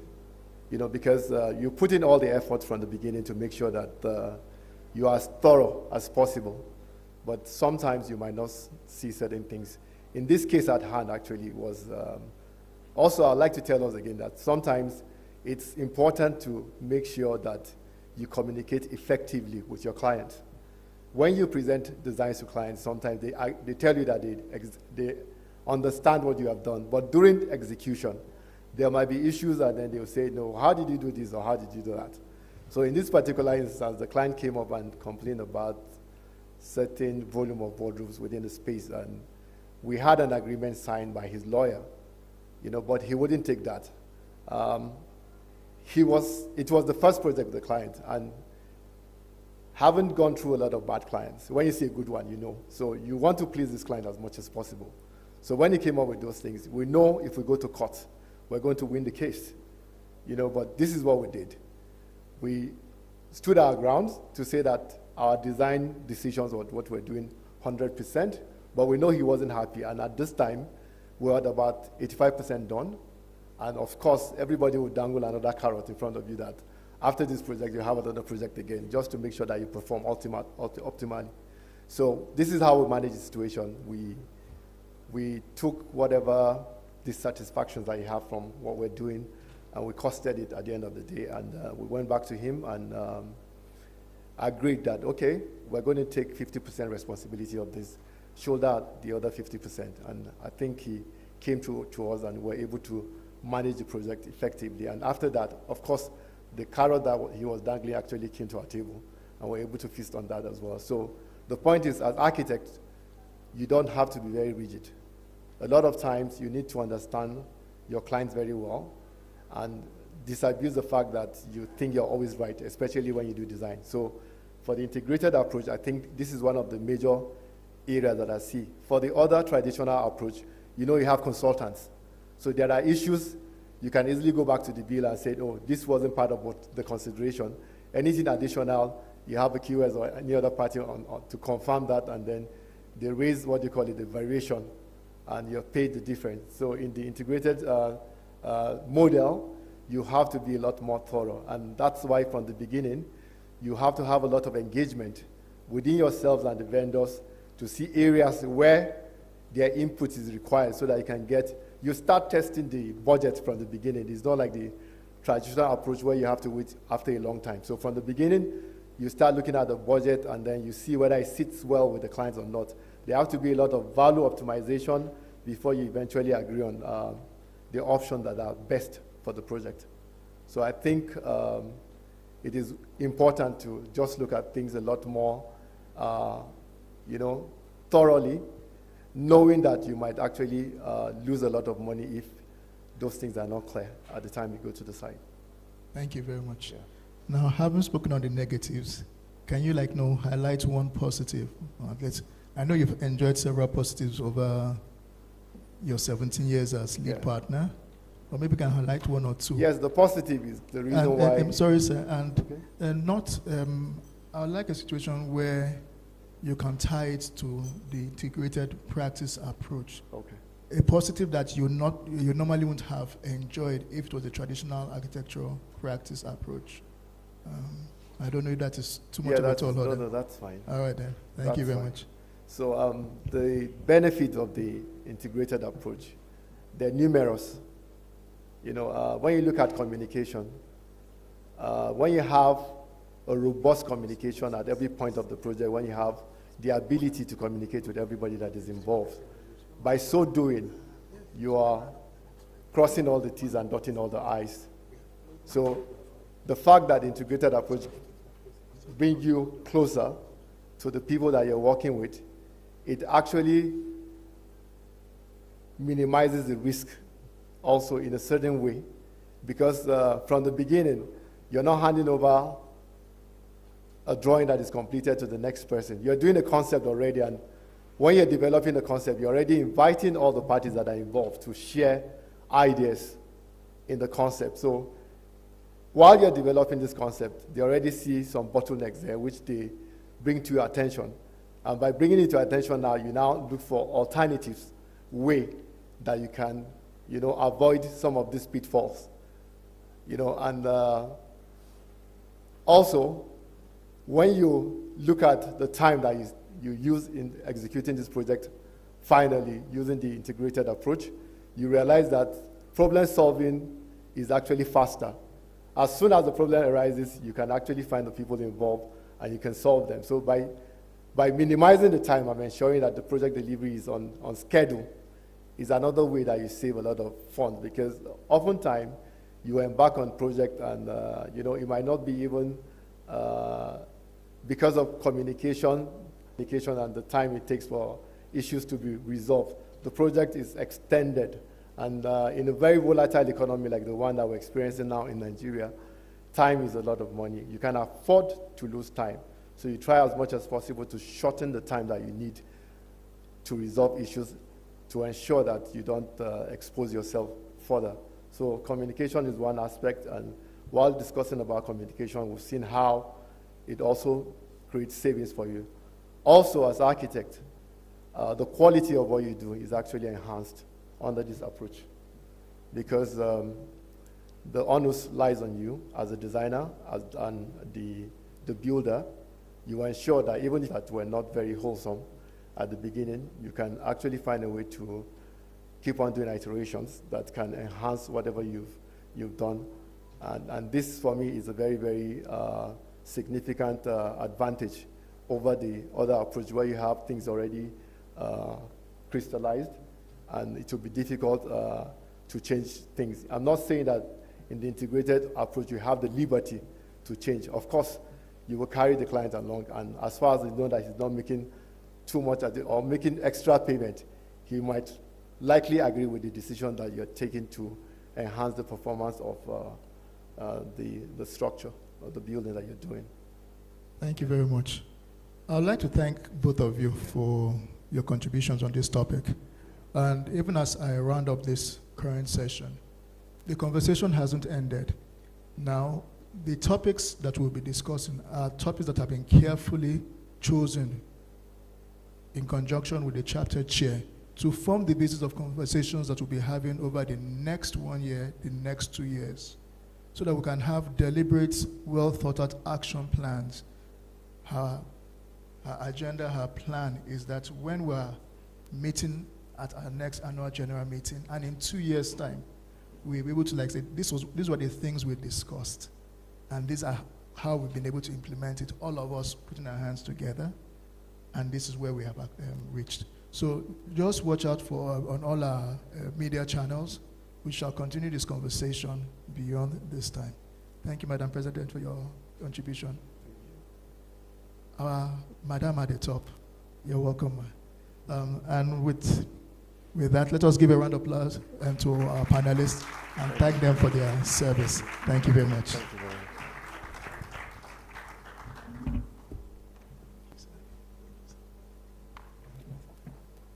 Thank you.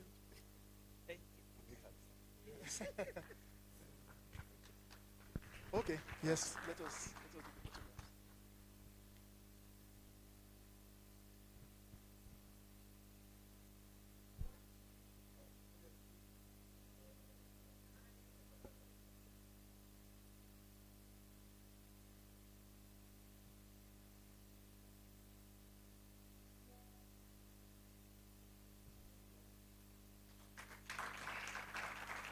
Thank you so very much, Abdulrazak Adio, Agatha Christie Irabo, and the moderator, Eye Asain. Thank you so very much. I would like to announce people that register for urban route training to please move to the food court now, as urban route training will start immediately. Before we proceed, the fireside chat 1 that was supposed to be held before now to tomorrow. So we'll be taking that tomorrow. We'll have to move to fireside chat 3. And to do that, we'll call to the stage architect Moradike Okunriboye, FNIA. Please, a round of applause for her.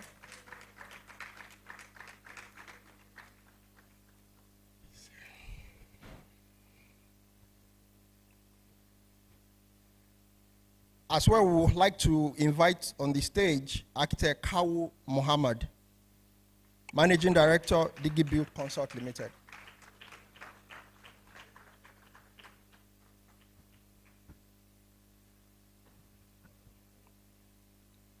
And for our third and final architect, Lakpe Saleh, Principal Partner, Habitat and Living Design Limited.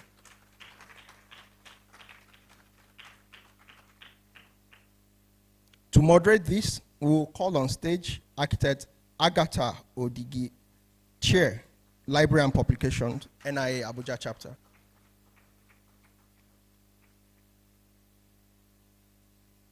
They will be taking NIA Code of Ethics and Professional Conduct in a Technological Age, the Influence of Social Media. I hope we have our youth in the house.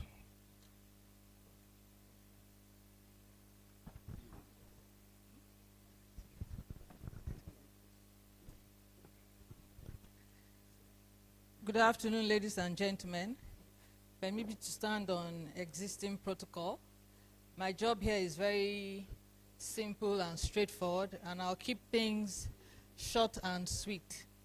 So before you here, you have an eminent panel to do justice to our topic, which is, we can say, is topical in our current practice, ethics and the code of conduct in the NIA in the age of the social media and the new technological age.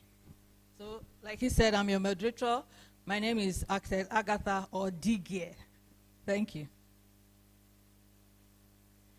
So I'll do things. I'll start by introducing them properly because, like I said, they are eminent panelists. So I'll start with architect Moradike Okunriboye. She's a chartered architect of 25 years experience, specializing in sustainable design, urban planning, integrated project analysis, and construction management. She advocates for mass timber and sustainable architecture, emphasizing continuous learning, collaboration, technology, material life cycle considerations, and innovative design.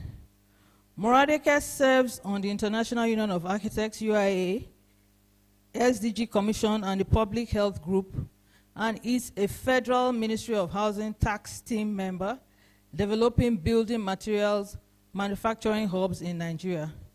A fellow of the Nigerian Institute of Architects, she has also been the Honorary General Secretary. I must add here, she's been the, we've only had 2 female Honorary General Secretaries, and she was the second, and she was also the chair of the Female Architects of Nigeria. Please, let's give her a very warm welcome.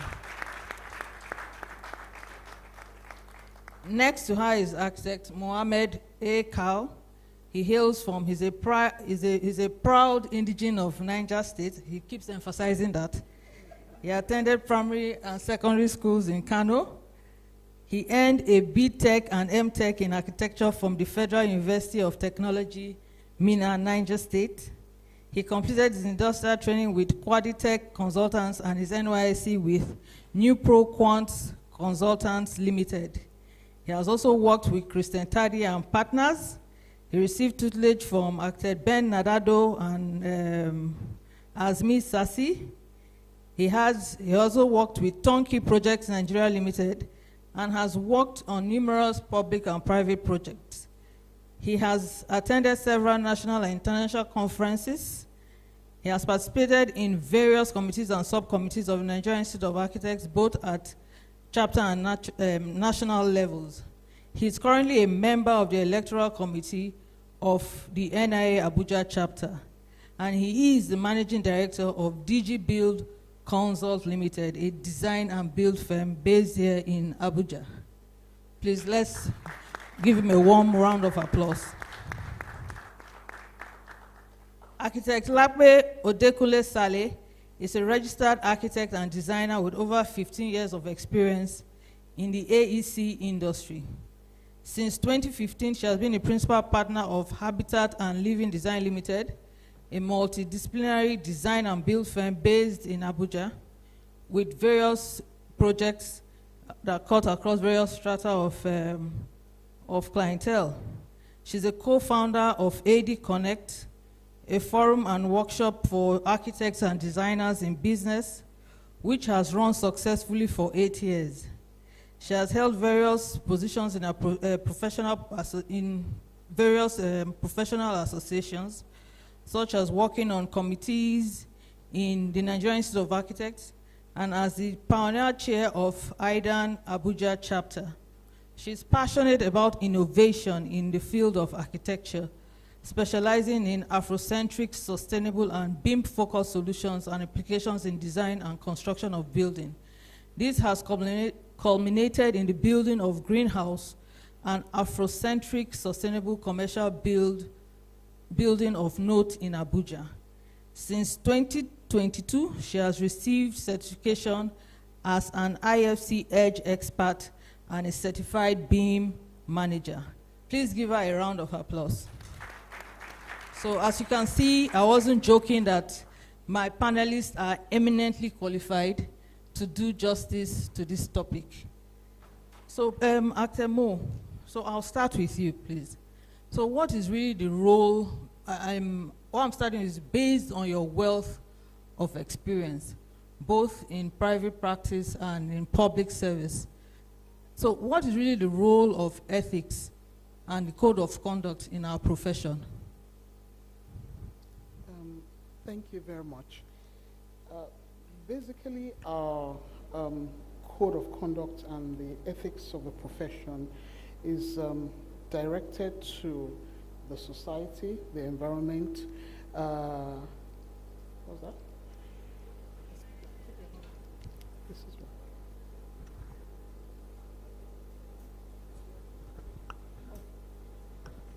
Okay. Yes. So I was saying that our codes are directed to our clients, the public, the environment, and for all of this, we are supposed to demonstrate integrity, honesty, competence, and responsibility for all of this strata.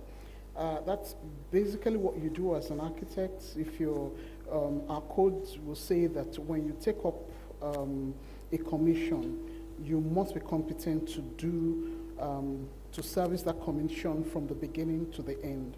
And you must be responsible for what you eventually produce so that it complements or enhances the environment. You must be responsible for the welfare of the public, especially the people who will be using, or who will be relating with, whatever output it is you have, whether it's a public space, whether it's a building, or whatever it is. You must be responsible for the welfare and safety in that space. And of course, you must also be responsible to your colleagues. You are not supposed to usurp, another colleague's commission. When you have issues that are not clear, it's your responsibility to sit in conference with your colleague and sort out, these issues before you go ahead, to take over that commission. And this, I think, are the things that we are responsible for as architects. Thank you. Thank you, Ma, for your insightful take. Architect Mohammed, so what also is your take on the role of ethics in our profession? Thank you. I would like to take a different dimension. Aside from the fact that integrity is key, in whatever it is we do as professionals, there is some, I would call it a lacuna, or some of us would call it like lacuna in terms of practice. Why I said I would take a different dimension is because I want to dwell more into the advertisement part of the ethics, right? In the roundtable discussions we had yesterday, there has been some lapses that some of our senior colleagues have mentioned, right? As regards the way our practice is and the issue of advertisement and so on. Now, we are talking of technological age, right? And then here we have a code that had limit how your form of advertisement looks like. I mean, it was stated yesterday, and it's there in our ethics, that there's a way your name could be written, right? The size and so on. So, but now, Madam President talked about AI. We live in a world where what you do, right, is more online than in your office, for instance, as an architect. If you don't have that office space, you have that social media space that you could work with.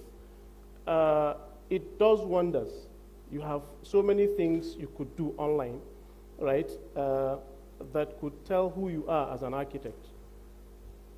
You should take into consideration the fact that you have the bylaws controlling what you do as a professional.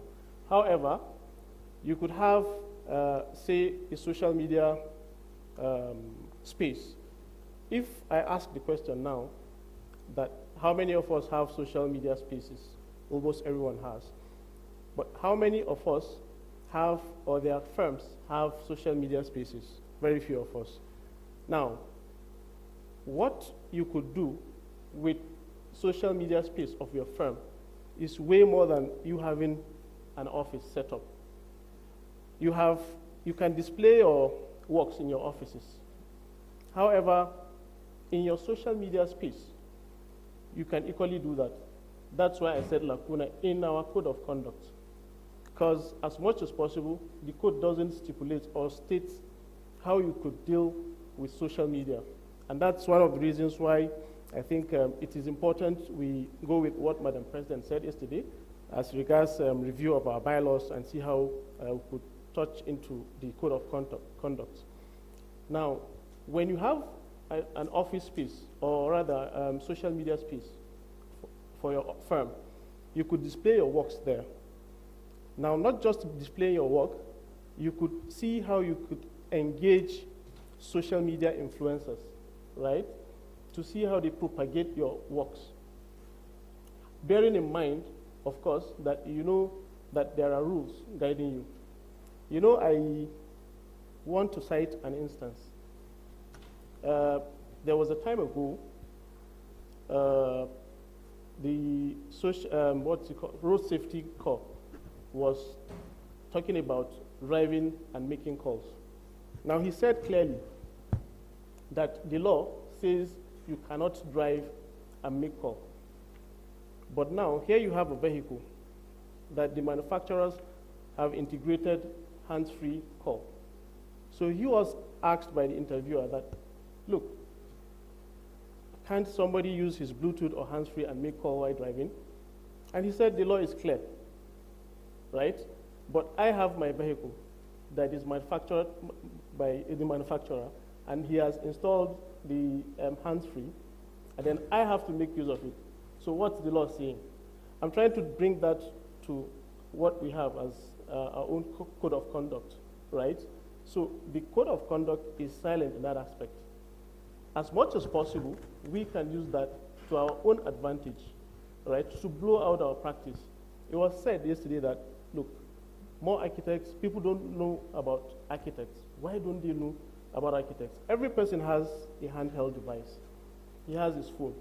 And through the phone, you could easily reach out to however many people you want to reach out to, right? So we should look at that and know that, look, as professionals or as architects, we can actually reach out to those people and, of course, grow our clients' base, you know, through that, that medium or media. And, of course, having in mind that, look, there is a code that is controlling us, and, of course, we should know how that practice should look like. And let's not go out of the way. You know, so I will start with that for now. Thank you very much. You are preempting a number of questions, but I've decided to stay on course. So, Actor Lakwe, over to you. I think the most interesting thing about the Code of Ethics is the fact that only architects are aware of it. And then not just, not just only architects, only registered architects. So we're dealing in a world where we have created rules and expectations that only we are aware of. And we're dealing with them on a daily basis within our practices, working with other professionals, working with clients who are just not aware that there are certain rules that guard the profession and certain rules that actually guide your behavior as a professional. And so one of the obviously most important things, as he has mentioned, is updating the code of conduct and the ethics to actually match the current situation and meet the current challenges. So, for example, in my experience, what I've experienced over the years when it comes to code of conduct and ethics is, like I said, having been part of the NIAABC Abuja chapter quite actively, even before I became a registered architect, I was aware of many things that architects should do and should not do. And so whenever we would take over a job from another architect with a client, the first thing we would ask is, has the other architect been, you know, paid fully for the service that they provided to you before we can take over? And usually we get a yes on and things like that. Now recently we had a project where the client had decided to redesign the job completely and had approached us to do the design. And as you know, there's a APRN, which means that when you submit a drawing to ARCON, you are given a number. And that number goes all the way to FCDA with your stamps. And so when we submitted to ARCON, ARCON says, this project already exists with us with this architect. Confirm from that architect that they don't have any issues with the client and that has been cleared up completely before we can allow you to register this project under your own number. And we're eventually able to meet talk with the architect. It was an interesting conversation because we went from the client to a developer who had the architects that did the job but not the architect that signed the documents and submitted it. So it took us about a month to go through that process of finding the architect to actually seal those drawings. And when he was contacted and said, okay, please, we just need a letter from you telling Akon that, look, we've done due diligence and you've been paid fully for this job. His response was, it might be better to just submit it under my name. Where do we start having the conversation with a seasoned and registered architect that would suggest that another person's work should be registered under his name? This is an architect that is registered and experienced. So when we talk about technology, that's a whole other level. We're talking about awareness. We're not even aware of what it really means. Because if you follow the law and you don't understand the spirit behind it, not cheating someone else, not taking credit for someone else's job, and treating people with the consideration and professionalism that comes with your training, then what are you doing here? And how can you call yourself a registered architect, and you act like that? Another example is, I always say that my parents did us a disservice when they were bringing us up, because they taught us all these rules. Oh, make sure whenever you have like dirt in your hand, make sure you put it in the dustbin. When you are driving on the road, if you know you're going to turn right in 10 meters, go to the lane that you're going to turn in 10 meters so that everybody knows that's where you're going. All about consideration of other people. And I said they did us a disservice because we found out that we're the only ones that had that set of rules, right? Like, we're the only ones thinking, okay, I should definitely not throw my dirt here. I should pick it up after myself. We're the only ones on the road saying, oh, do you know what? I have to make sure I drive properly because I'm inconveniencing and possibly endangering people's lives. So my point behind the Code of Ethics, I mean, apart from the Code of Conduct and the Code of Ethics, is that first of all, it has to be updated to meet the current reality. Secondly, if we're the only ones following this rule book, I think we'll be fighting an uphill battle all the time. And so that has to change. A lot of advocacy needs to be done to educate people. This is what it means to work with an architect. If you're an architect, this is what you're responsible for. If you have staff under you, this is how you should treat them. It's all part of the code of ethics. As I said, it's about the spirit of the law, not necessarily the semantics or the details of it. And for me, that is what, that's been my experience with the Code of Ethics and Conduct. Okay. Thank you, Dr. Lakwe. I wanted to tell you to stop shouting as far regards the points you are driving home, that we hear you, we hear you. So what I've learned is basically that we are winking in the dark at ourselves. So definitely we can't see what's happening. And rest assured that you are not the only one who was brought up that way. Everyone here was brought up that way. We dispose of our refuse the way it's supposed to be. We drive properly. So we're amongst distinguished people. You are not the only one, please. So please, my next question is pretty simple. So how do you address issues of authorship and ownership in collaborative digital design processes? Aktemo, you go first, naturally. From, those almost banal things that we grew up with in the profession. Once you are entering, or even from school, they're already teaching you this is the way you should behave and all that stuff. Indeed, we need to be more proactive in bringing these things to the now. We're living in an age where social media is the in thing. We do everything with social media. So our laws, just like Muhammad had said, doesn't say anything about how you protect yourself or how you can be protected when, you can pick up something from, the internet, or, pick up another person's job, really, alter it because you can use social media and put it out there. But really, I think this is one of the things in which, the profession as a whole, both the Institute and the Regulatory Council, needs to pull their weights in sanitizing the space, not just to help the architects who are professionals and who are trying to do good, but then to also use even these tools, to help in intellectual property protection, for instance, and all that. And there is something very interesting that Lakwe did say. It's so interesting that I've been in a number of engagements where public officers don't even regard architecture as a creative art.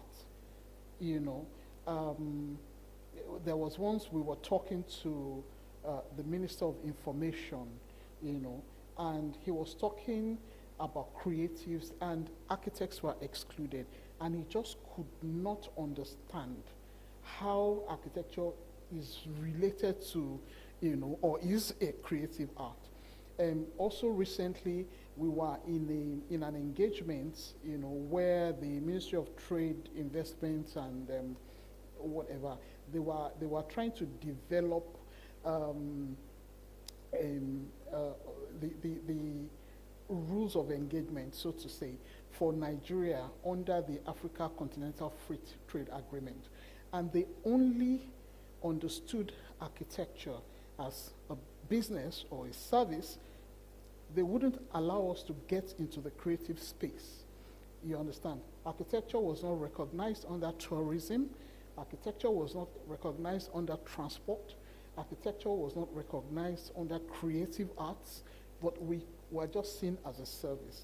So this is to say that there is so much, as a body of people that we have left unattended for too long. And these are the sorts of things that we need to be looking at, and, we need to dust them up, and we really need to update, some of these rules by which we engage with other people. You find out, it's a common experience that you find that a lot of developers, they would get young architects, most of them still in school, perhaps some of them, they are fresh graduates, just so that they won't have to pay professional fees. And they ask these people to do their designs, and these are things that they're going to sell to the public. And then you get into some of these spaces, and you're wondering, how do they expect those spaces to be used? You find, especially bathrooms, you get, nobody's thinking about how we use bathrooms, as a people, as human beings. Forget about our different tribes or, religious inclinations. And they're not even working, and well, they don't care, And it is because they have engaged people who have no idea about how some of these spaces are to be used. I dare say, right now, in Abuja, almost at least more than half of the buildings I have entered, the homes I've entered, they have wet rooms, they don't have bathrooms, but the developers cannot differentiate between the two. Yeah, I even wonder if some architects understand the difference between the two of them, but these are the things that we have all around. We don't know what are the implications of some of these things. We don't talk to ourselves. We do not upgrade the standards. I purposely started by talking about the responsibility we even have to each other and the welfare of the public. And this is such a great burden that is laid on us as professionals. But if we don't get up and engage, these things, we don't demonstrate that we can be responsible, with some of these things. I mean, just imagine the story that Lakwe has just described. I mean, if we don't do that, then people are not going to take us seriously. They will think that, oh, they can, well, what is it? I built my house in the village, like a client, a public servant had told me before. And so they think that, anybody can do what we are doing. They cannot and I picked something from what Kimberly had said in the morning, you know, that we need to see ourselves as solution providers, you know, and we need to demonstrate that to the public as well, you know. Otherwise, we're going to be having a lot of issues with the tools that we should be using to work. They will start to work against us. Thank you. All right. Thank you, Ma, for that. So, Architect Kao, please, let's have your take.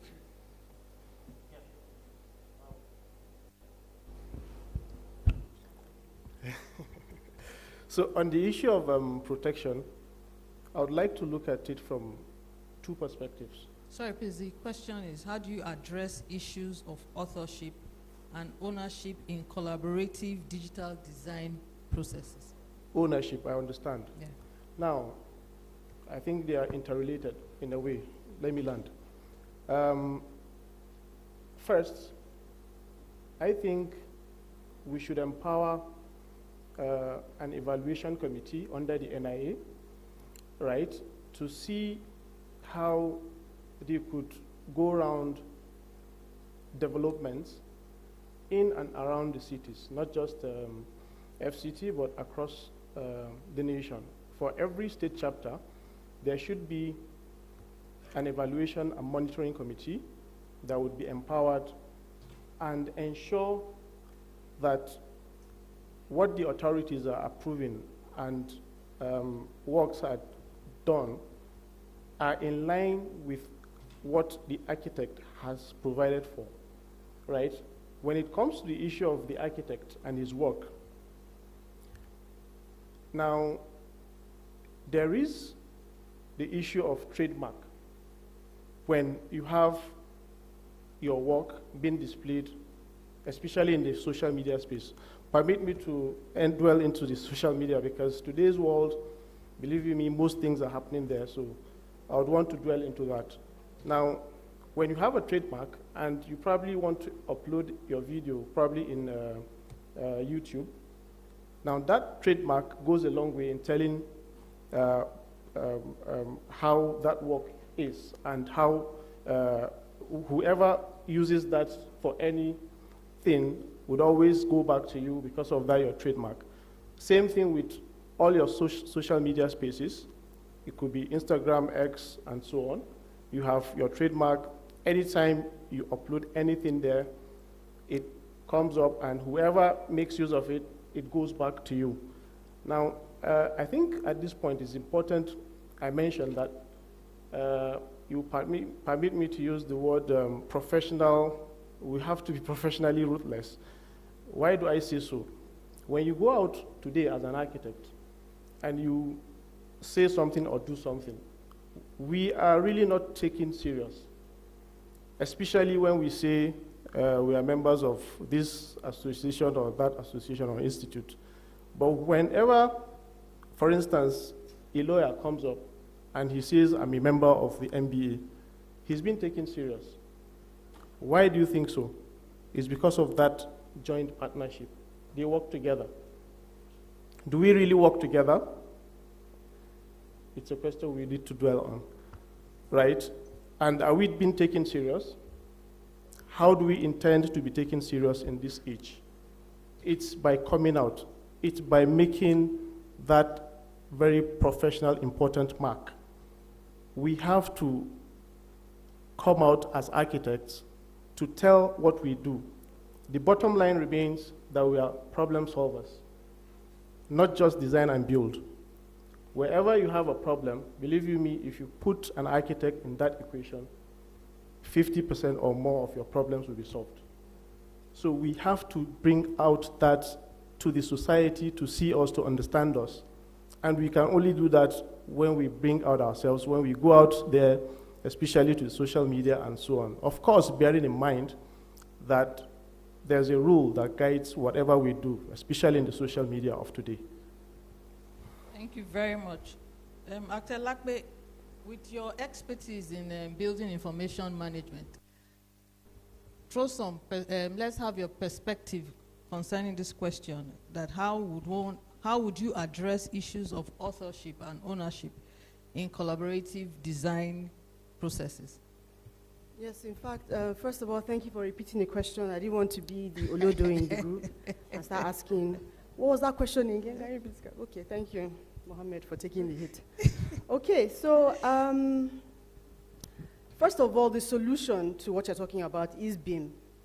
That's literally the solution. And am I shouting? Okay.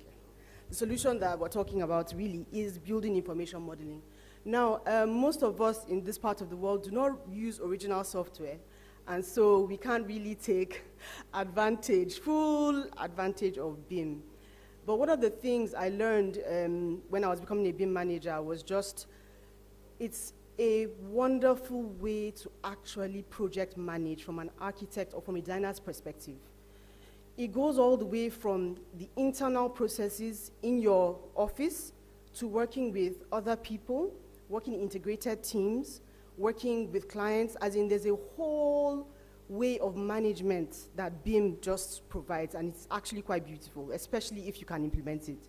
And of course, one of the jokes that one of our trainers cracked at the time was that once you come up with your BIM manual, the hardest task is actually getting people to follow it or to implement it.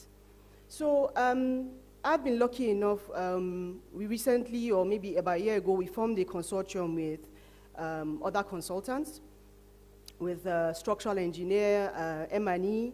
We're still looking for the quantity surveyor that is BIM ready, but we formed a BIM consortium, and we've been running pilot projects in-house. We're still waiting for the client that's ready to pay our big fees, but for now, we've been running pilot projects in-house, just taking ourselves through the BIM processes over and over again.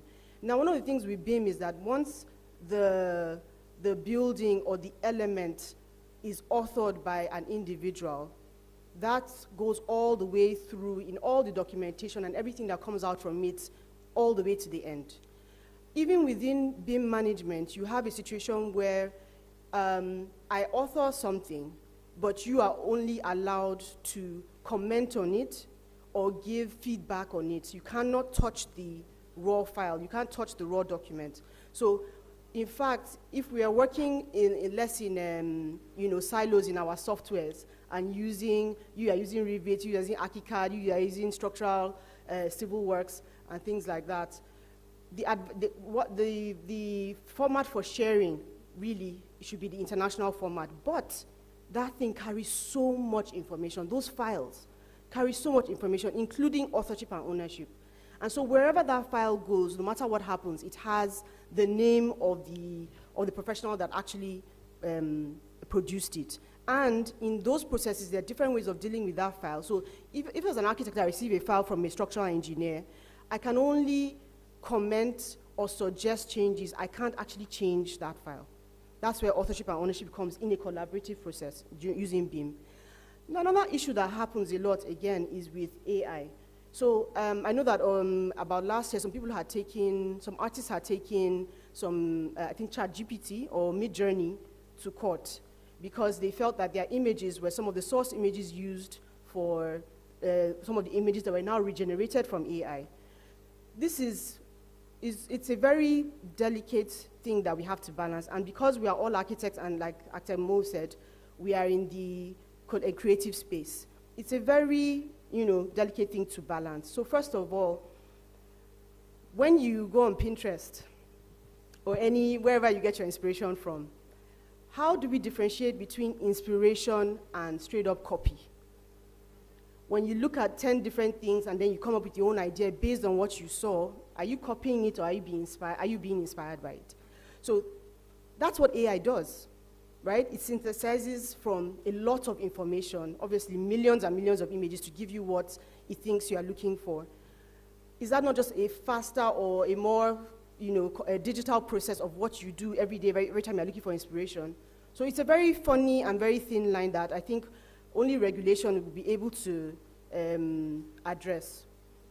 Another thing that we also have to deal with really when it comes to digital sharing and collaboration is that when you share your images or your documents or your design with a client or a group of people, for example, in our case, we had a client who had asked for a very, very big discount on the job we're doing, of course, with the usual promise of this will be an opportunity for you, and in the future, you have many jobs from me. I'm sure I've all heard that story.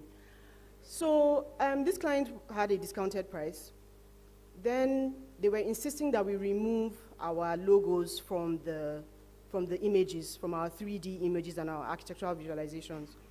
And we said, sorry, no, we can't do that. We can make it very small.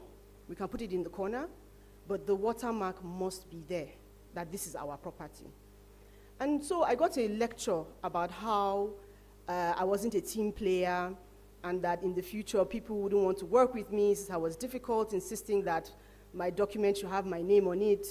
And I said, I would rather work with people who understand the importance of intellectual property rights, even if they're only one or two, than to have 10, 15 jobs from you while you are not recognizing the fact that this is an intellectual property, that if you want to have free control of it, you have to pay.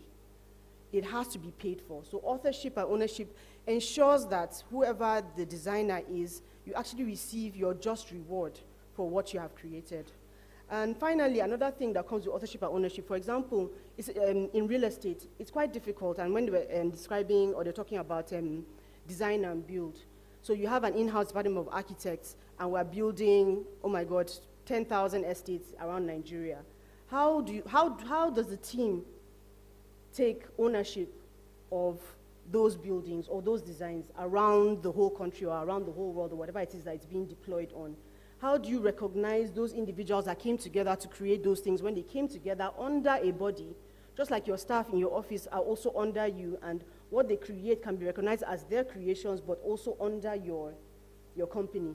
That's also a very tricky thing that we are experiencing now, especially because most people are moving to integrated teams. A lot of people are moving to real estate developer-led construction, and design and build as well is creating this collaborative process that actually makes people disappear, or makes designers or creatives disappear. So that's just something that we're going to have to address as time goes on. Thank you. Okay, thank you. So we hear that there are a lot of, okay, Actemo, you want to add?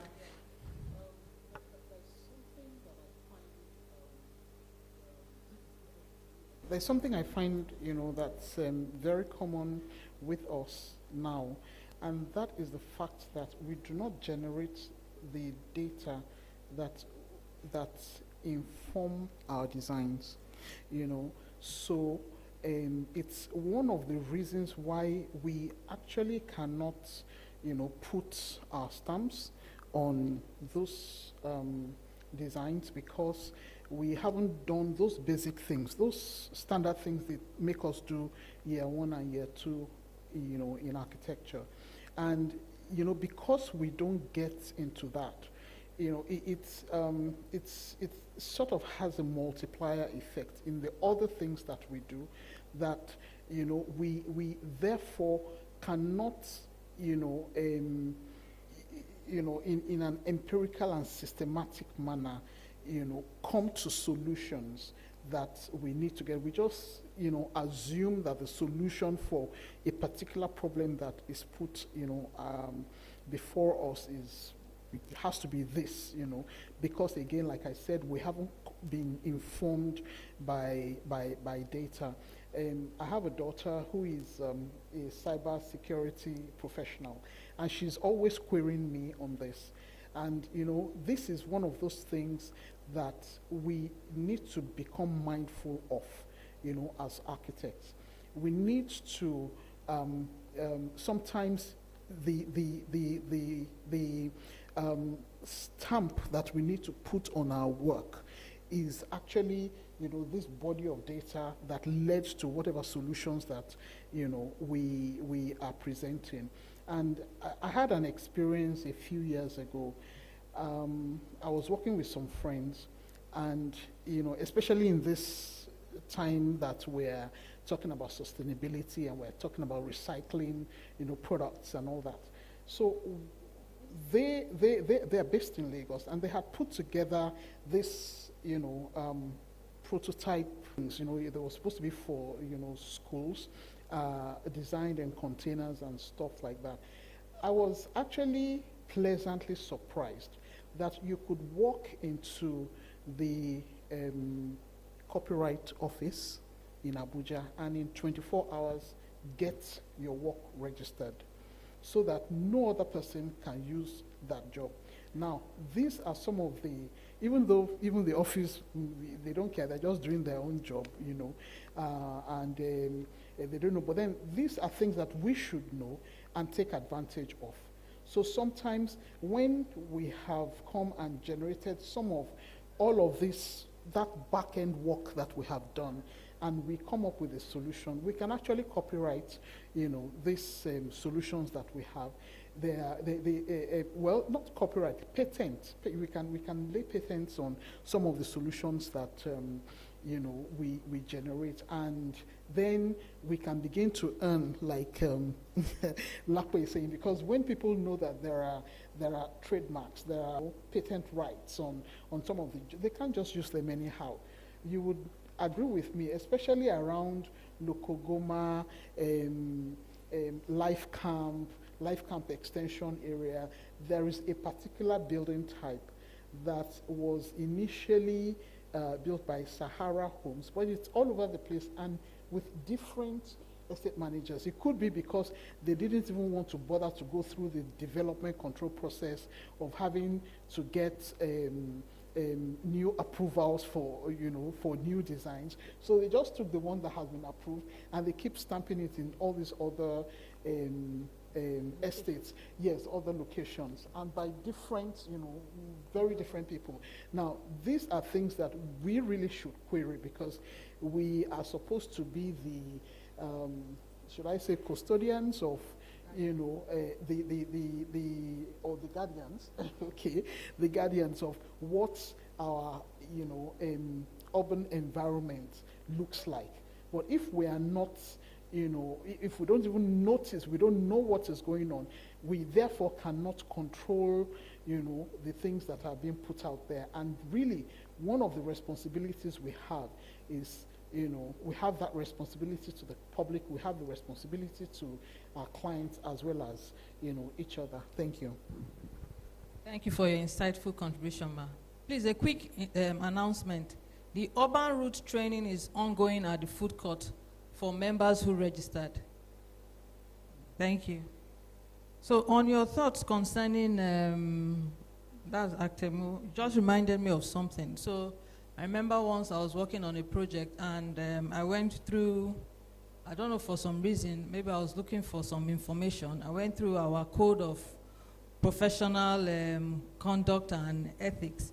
And I was amazed when I discovered that I could sign my building. You could what? I could sign my building. Yes. There's a provision there. Yes. For you to sign your building. Yes. But if I ask how many of us sign our buildings, I mean, I was working on a project, I knew I could sign my building, but for some reason or the other, I left it. So there are a lot of things we are doing that maybe we are aware of it, like Lape said, we are winking in the dark, but or maybe just by default, or we have too many things we're handling, we just forgo them. I mean, I was blown away. I was excited. I even went to my partner. I was like, do you know we can sign this building? We're thinking of a plaque design. Which corner will we ask the client to put it? But we never followed up. So after Cow, yes, advertisement. I also want to tell a little story. So in my past life, one of my jobs was administrative officer of Association of Consulting Architects. I worked under Actor Ladega. I had a lot of bosses then, maybe like 12 or so, because you report to the secretary. Okay, I worked directly with the secretary, architect Okoronkwo Kanu, in his office. So then to even sign my, to get my salary, Actor Ladega will have to sign my invoice. I'll have to go to the secretary. So the two signatures before I can get my salary. So I remember one of the meetings that they had, and I think there was this issue about advertisement. There was this young chap who had placed an advertisement in the airport, you know, and everybody was in such, everybody was in such a fluster. How can he? Does he not know how architects are guided? He can't just do this, I think another one even placed a billboard on Awolowo Way or something like. So it was such a hot issue. So I'm just I'm laughing to myself and wondering how Yar'Adua and these other, as in the older architects, they feel now when they see all that goes on social media. I mean, it's even worse now. So that brings me to my next question. So what are the ethical considerations when using social media to promote your work and engage with clients? Okay, you know, one of the first things, like I said, that even our code tells us is that we must, you know, we must demonstrate integrity and honesty. Now, sometimes, not sometimes, most times, there is actually a very thin line, or almost, we even erase the line completely between your person and perhaps your practice, you understand?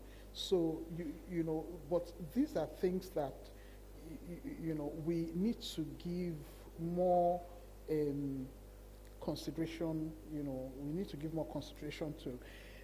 You discover that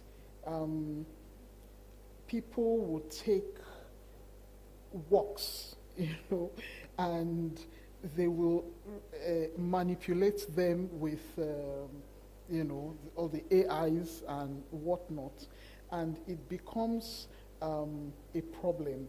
Now, the truth is that this, I believe, that these are spaces where the institute and the regulatory body needs to now begin to pay attention to what we are doing as individuals. And we need to come to that point where we can talk to ourselves, look at ourselves in the eye, and understand that there is so much work for us to do that we need not be stepping on each other, and there actually is enough space for us to operate. You know, I was having a conversation earlier with a senior colleague, and she had mentioned that, do we even know the amount of policies that are out there for us to engage? That, you know, and you know, in engaging with those policies, we can then create, you know, all this, you know, almost endless, you know, opportunities for ourselves, to the extent that we can leave design for the people who want to do design, leave construction for the people who want to do construction, and some of us can go into, you know, some other parts. I don't see how, you know, if we're not getting to the point where we are not, we do not have this insecurity, you know, about the work that we're doing, what we're presenting, the space that we're occupying, you know, until we get to that point where we know that, look, if Mohammed is doing well, then I am doing well, you know. So, because otherwise, you know, with the way that these tools that are out there, how well they can be manipulated, I don't see how, you know, we can run away, and especially when we are even putting all of our work through, you know, this system. You can pick it, somebody can pick it up from China and do stuff with it, and eventually go and put it somewhere in Angola. You may never even know that the work that you have done is sitting down and somebody is earning a lot of money from it, from, you know, some other part of the world. So I think they're just things that we need to, you know, talk to each other about and encourage one another, knowing that there is so much for us to do, and we begin to look at those other areas where we can engage, you know, so that we're not feeling shortchanged. Okay, thank you. We're running out of time now, so I would inquire, do we have any questions or contributions from members of the audience? Okay. We can only take 2. Yar'Adua, please. And afterwards, architect, our honorable, our HGS.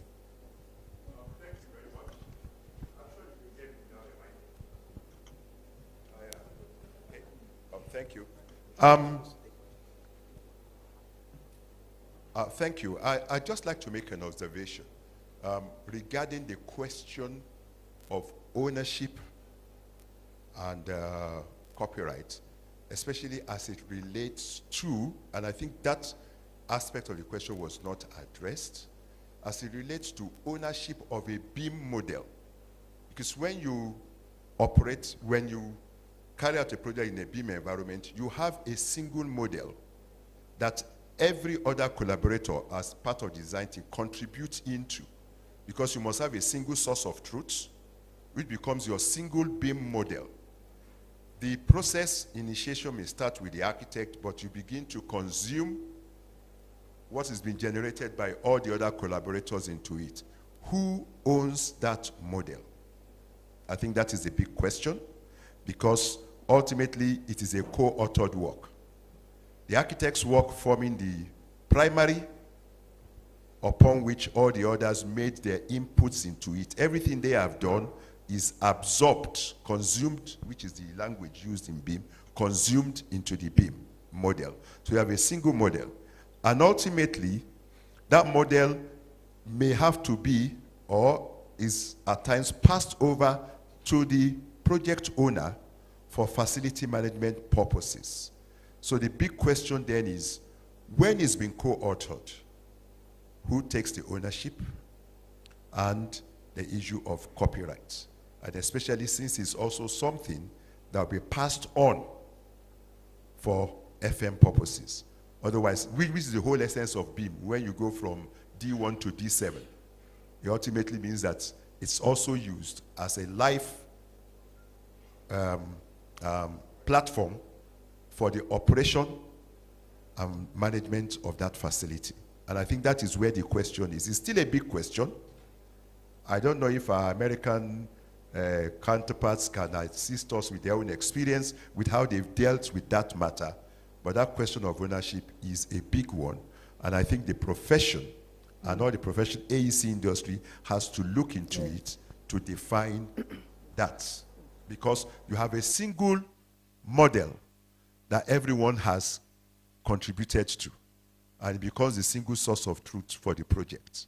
Who owns it? I think that is the question. Okay, so a quick one. In projects you've handled in your office, how was that taken care of?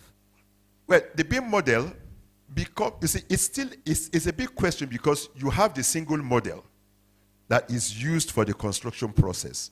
But the fact is that you started it, but everything that the engineers have done is consumed into it. Everything that's all the engineers have done is consumed into it as a single model, which is what is passed over, used for other processes. So the question then is, while I initiated it, and I created the major framework into which everyone has contributed, I should ordinarily claim ownership. But they have also contributions in it. So it's a big question. I claim ownership, but the question is, do those other people also have rights? Because some of their proprietary work is consumed into what I have passed on. Thank you. So one of the things I love about BIM management actually is the fact that it covers this, and it really is connected to your contractual agreements. The legal is connected directly to your BIM model. So you decide. So so your BIM manual is what you use on the inside, but what you use on the outside actually is a BIM execution manual. So what you do in that case is that you decide ahead who owns the model. In most cases, like you said, the architect initiates the design model, but it doesn't have to be a single model. In truth, you only regenerate them together to actually work as a single model. It doesn't have to be a single model. So that's only one way of doing BIM, especially when it comes to the generation of models. You can put different models together and just simply view them together, or you can have one model and everybody is feeding into that model. So there's more than one way to do the BIM model, but then you agree ahead. Who owns this model at the end of the day? Now, it is very clear that the BIM model has to be paid for by the client if they so desire to use it for the life cycle operations. So again, it comes back to your contracts and your agreements. You've agreed from the beginning that the client is going to take on this BIM model at the end of this process, they would pay for it. It is not a given in a project. You might be able to use it to run the project effectively, however, the client does not own the model. If they do want to own the model, they have to pay, just like any kind of intellectual property. And then again, like I said, the BIM execution template would decide who owns the model from the beginning. But everybody generates into that model, but the design, the main building, you know, even with the BIM model, everybody has ownership of their own section. So you even see with color coding, let's say, for example, you decide that everything that the architect has done is in red, everything that the structure has done is in green. And so you have these layers and you see them sitting on each other. One thing that has to be decided again, who owns the floor? Who owns slabs? Is it the architect or the structural engineer? So you even have to, yes, you have to actually agree ahead. That's an open-ended question. Okay, sorry, but yeah, so basically it's owned by whoever you agree from the beginning is going to own it, and whoever is going to own it has to pay for it. All right, thank you very much. Actor Chamberlain. Okay, my contribution, I've been taking notes since I came in. Sorry, I came in late. We just came from a courtesy call with Madam President. But my points that I noted, first is that the topic that we're talking about by three panelists, quite interesting, very thought-provoking. The first thing that I'd like to notice that we are living in a very dynamic world right now, and we would find that when we crafted our code of conduct, for example, there were no computers. There was no such thing as computing as we know it today. And unfortunately for us, like we are used to doing as architects, we found that we have not kept abreast of the milestone points where we needed to take decisive action. I say this for a fact because back in the days when architects would work in the office, you'd finish your design, at least the main shell of it, and you send your traced work to your structural engineer to trace over and do his own work. Today we have wholesome sharing of data to them. And unfortunately for us, that transition, we never quite negotiated it properly. And now that's talking about our relationship between architects and our fellow consultants that we work with. Many of us also do not quite realize that in our workplaces, when you employ people, if they work on projects in the office and you have not in any way in their employment signed a non-compete, non-disclosed agreement with them in their employment letters, they own whatever work they work with in your office. The staff that work in that office claim ownership of that work, and you can't do anything about it unless there is such a clause as a non-compete, non-disclosure that is signed ab initio at the point of employment. So these are some of the things that we also need to look at. But more importantly, Code of Conduct and Ethics imposes a huge moral burden on us as architects, yes.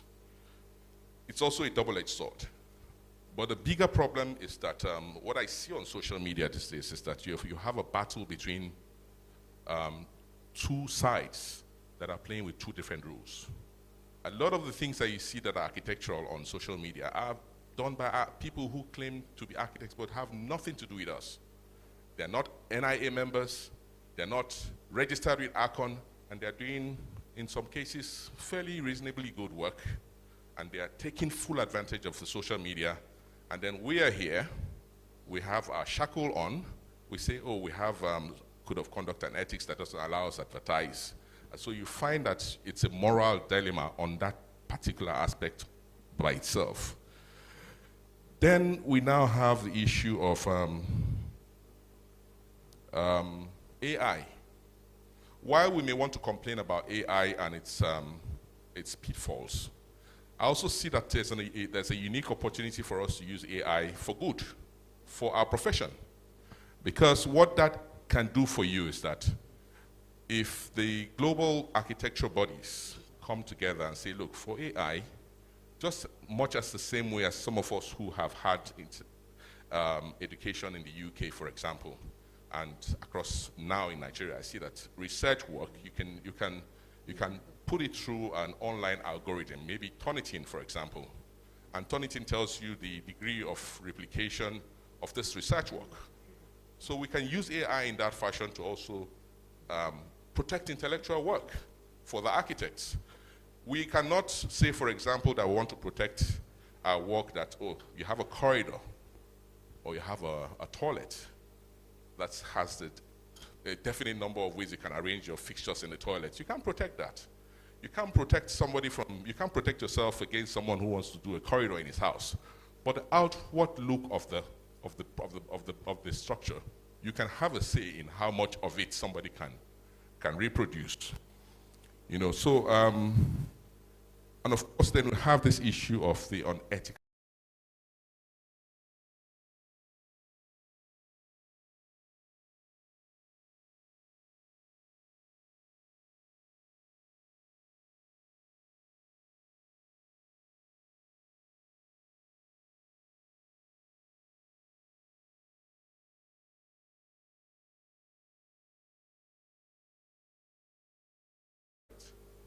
And then here at home, we know that the architect is Mr. A and B. So you find that because of the advancement of technology, that we are beginning to find that we are unable to blur the lines between who owns what in terms of those who worked on a project. So these are some of the things that, that we will need to also consider. Who can claim ownership on a project, to what extent, you know, to what degree of your contribution to that project enables you to claim ownership of that project. And then, of course, as architects, we also need to invest in hardware technology, because you find that in our offices these days, even how we set up our offices, we leave ourselves prone to risk. Your Wi-Fi in the office can be broken into. The intranet you have in the office, how do you configure it to even protect your systems from being, you know, either hacked or for data to be taken? Do you know who has taken what data amongst your staff in the office? When what data has been accessed, what time has it been accessed, who is the person who's accessed the data? Because the fact of the matter is that you're not carrying data as a physical asset anymore. It's something that is very intangible. Most times it's out there on some cloud or on some drive. So these are the issues that we need to look at in terms of intellectual property that we're talking about and how to protect them. I'll stop for now. Incidentally, a couple of these things that we're talking about here, we had a long discussion with the Honorable Minister of Art, Culture, and Creative Economy, and they all came up. A couple of them came up, and you know, it's interesting that that these things are becoming front burner issues. And like I always say, we as architects owe our profession a duty in Nigeria. Make contributions. Send in your contributions for how we want us to review our code of conduct or whatever. I'm sure the Institute is not averse to it. Let us, you know, look at these things as evolving scenarios. Gradually, we will definitely be able to work on them and find the best fit, especially with the experience of our friends from the global north as well. Thank you. Thank you so much, Architect Chike. So now we just have a rounding session from Architect Agatha. 30 seconds, please. Thank you so much. Thank you, everyone. Thank you for your patience. We all agree that this topic is inexhaustible. So it's something we'll keep discussing and you know, expanding and improving upon. But a quick one, like a recap, we need to realize that we should stop winking in the dark, according to Architect Lakwe. The information must be out there. And I also believe that for the young architects, if they go to the NIA website, they're able to download the code of conduct. It's there, Architect Chike. Oh, okay. So it's under resources. Please avail yourself of the information so you can arm yourself and be well informed. Then Architect Mo, I liked what you said about demonstrating excellence in the discharge of our jobs. Then the issues you raised, Architect Lakwe, about copy versus inspiration, about AI, you know, so that's another topic entirely. Then Architect Kao did justice about, you know, owning the social media space, really owning and, you know, taking charge. So I thank my eminent panelists. I thank you for the justice you've done to to this topic, and I'll extract a commitment that when we need you again, you'll be available to share more.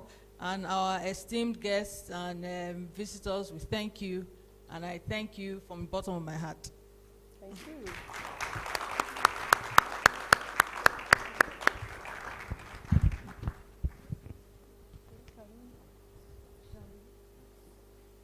Please come together for a quick picture.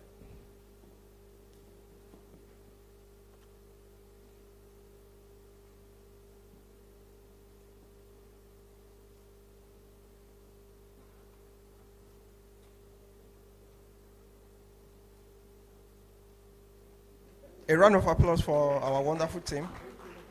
Thank you so much. So without wasting any further time, I would like to announce that the Fireside Chat 1 that was meant to be taken today is being moved till tomorrow, immediately after the keynote message. It's titled Architecture Practice, Bridging the Generational Gap. So please, let's prepare to attend that. Tomorrow morning, our event starts by 8 a.m. Arrival, registration, networking, exhibition. By 9 to 10, we shall have product presentation. And by 10 on dot, our keynote speech 3 will commence. With that, we'll bring today's event to an end. We want to thank our president, PNIA. Thank you so much for coming. President AIA, thank you so much for coming. Our chapter chair, it's been an honor. Thank you so much for all the things that you put into this, making it a success. Mr. Derek, it's nice having you. Our third vice president, it's nice having you here. Actor Chike, our AGS, thank you so much for coming. Our immediate past AGS, Actor Morade Kero.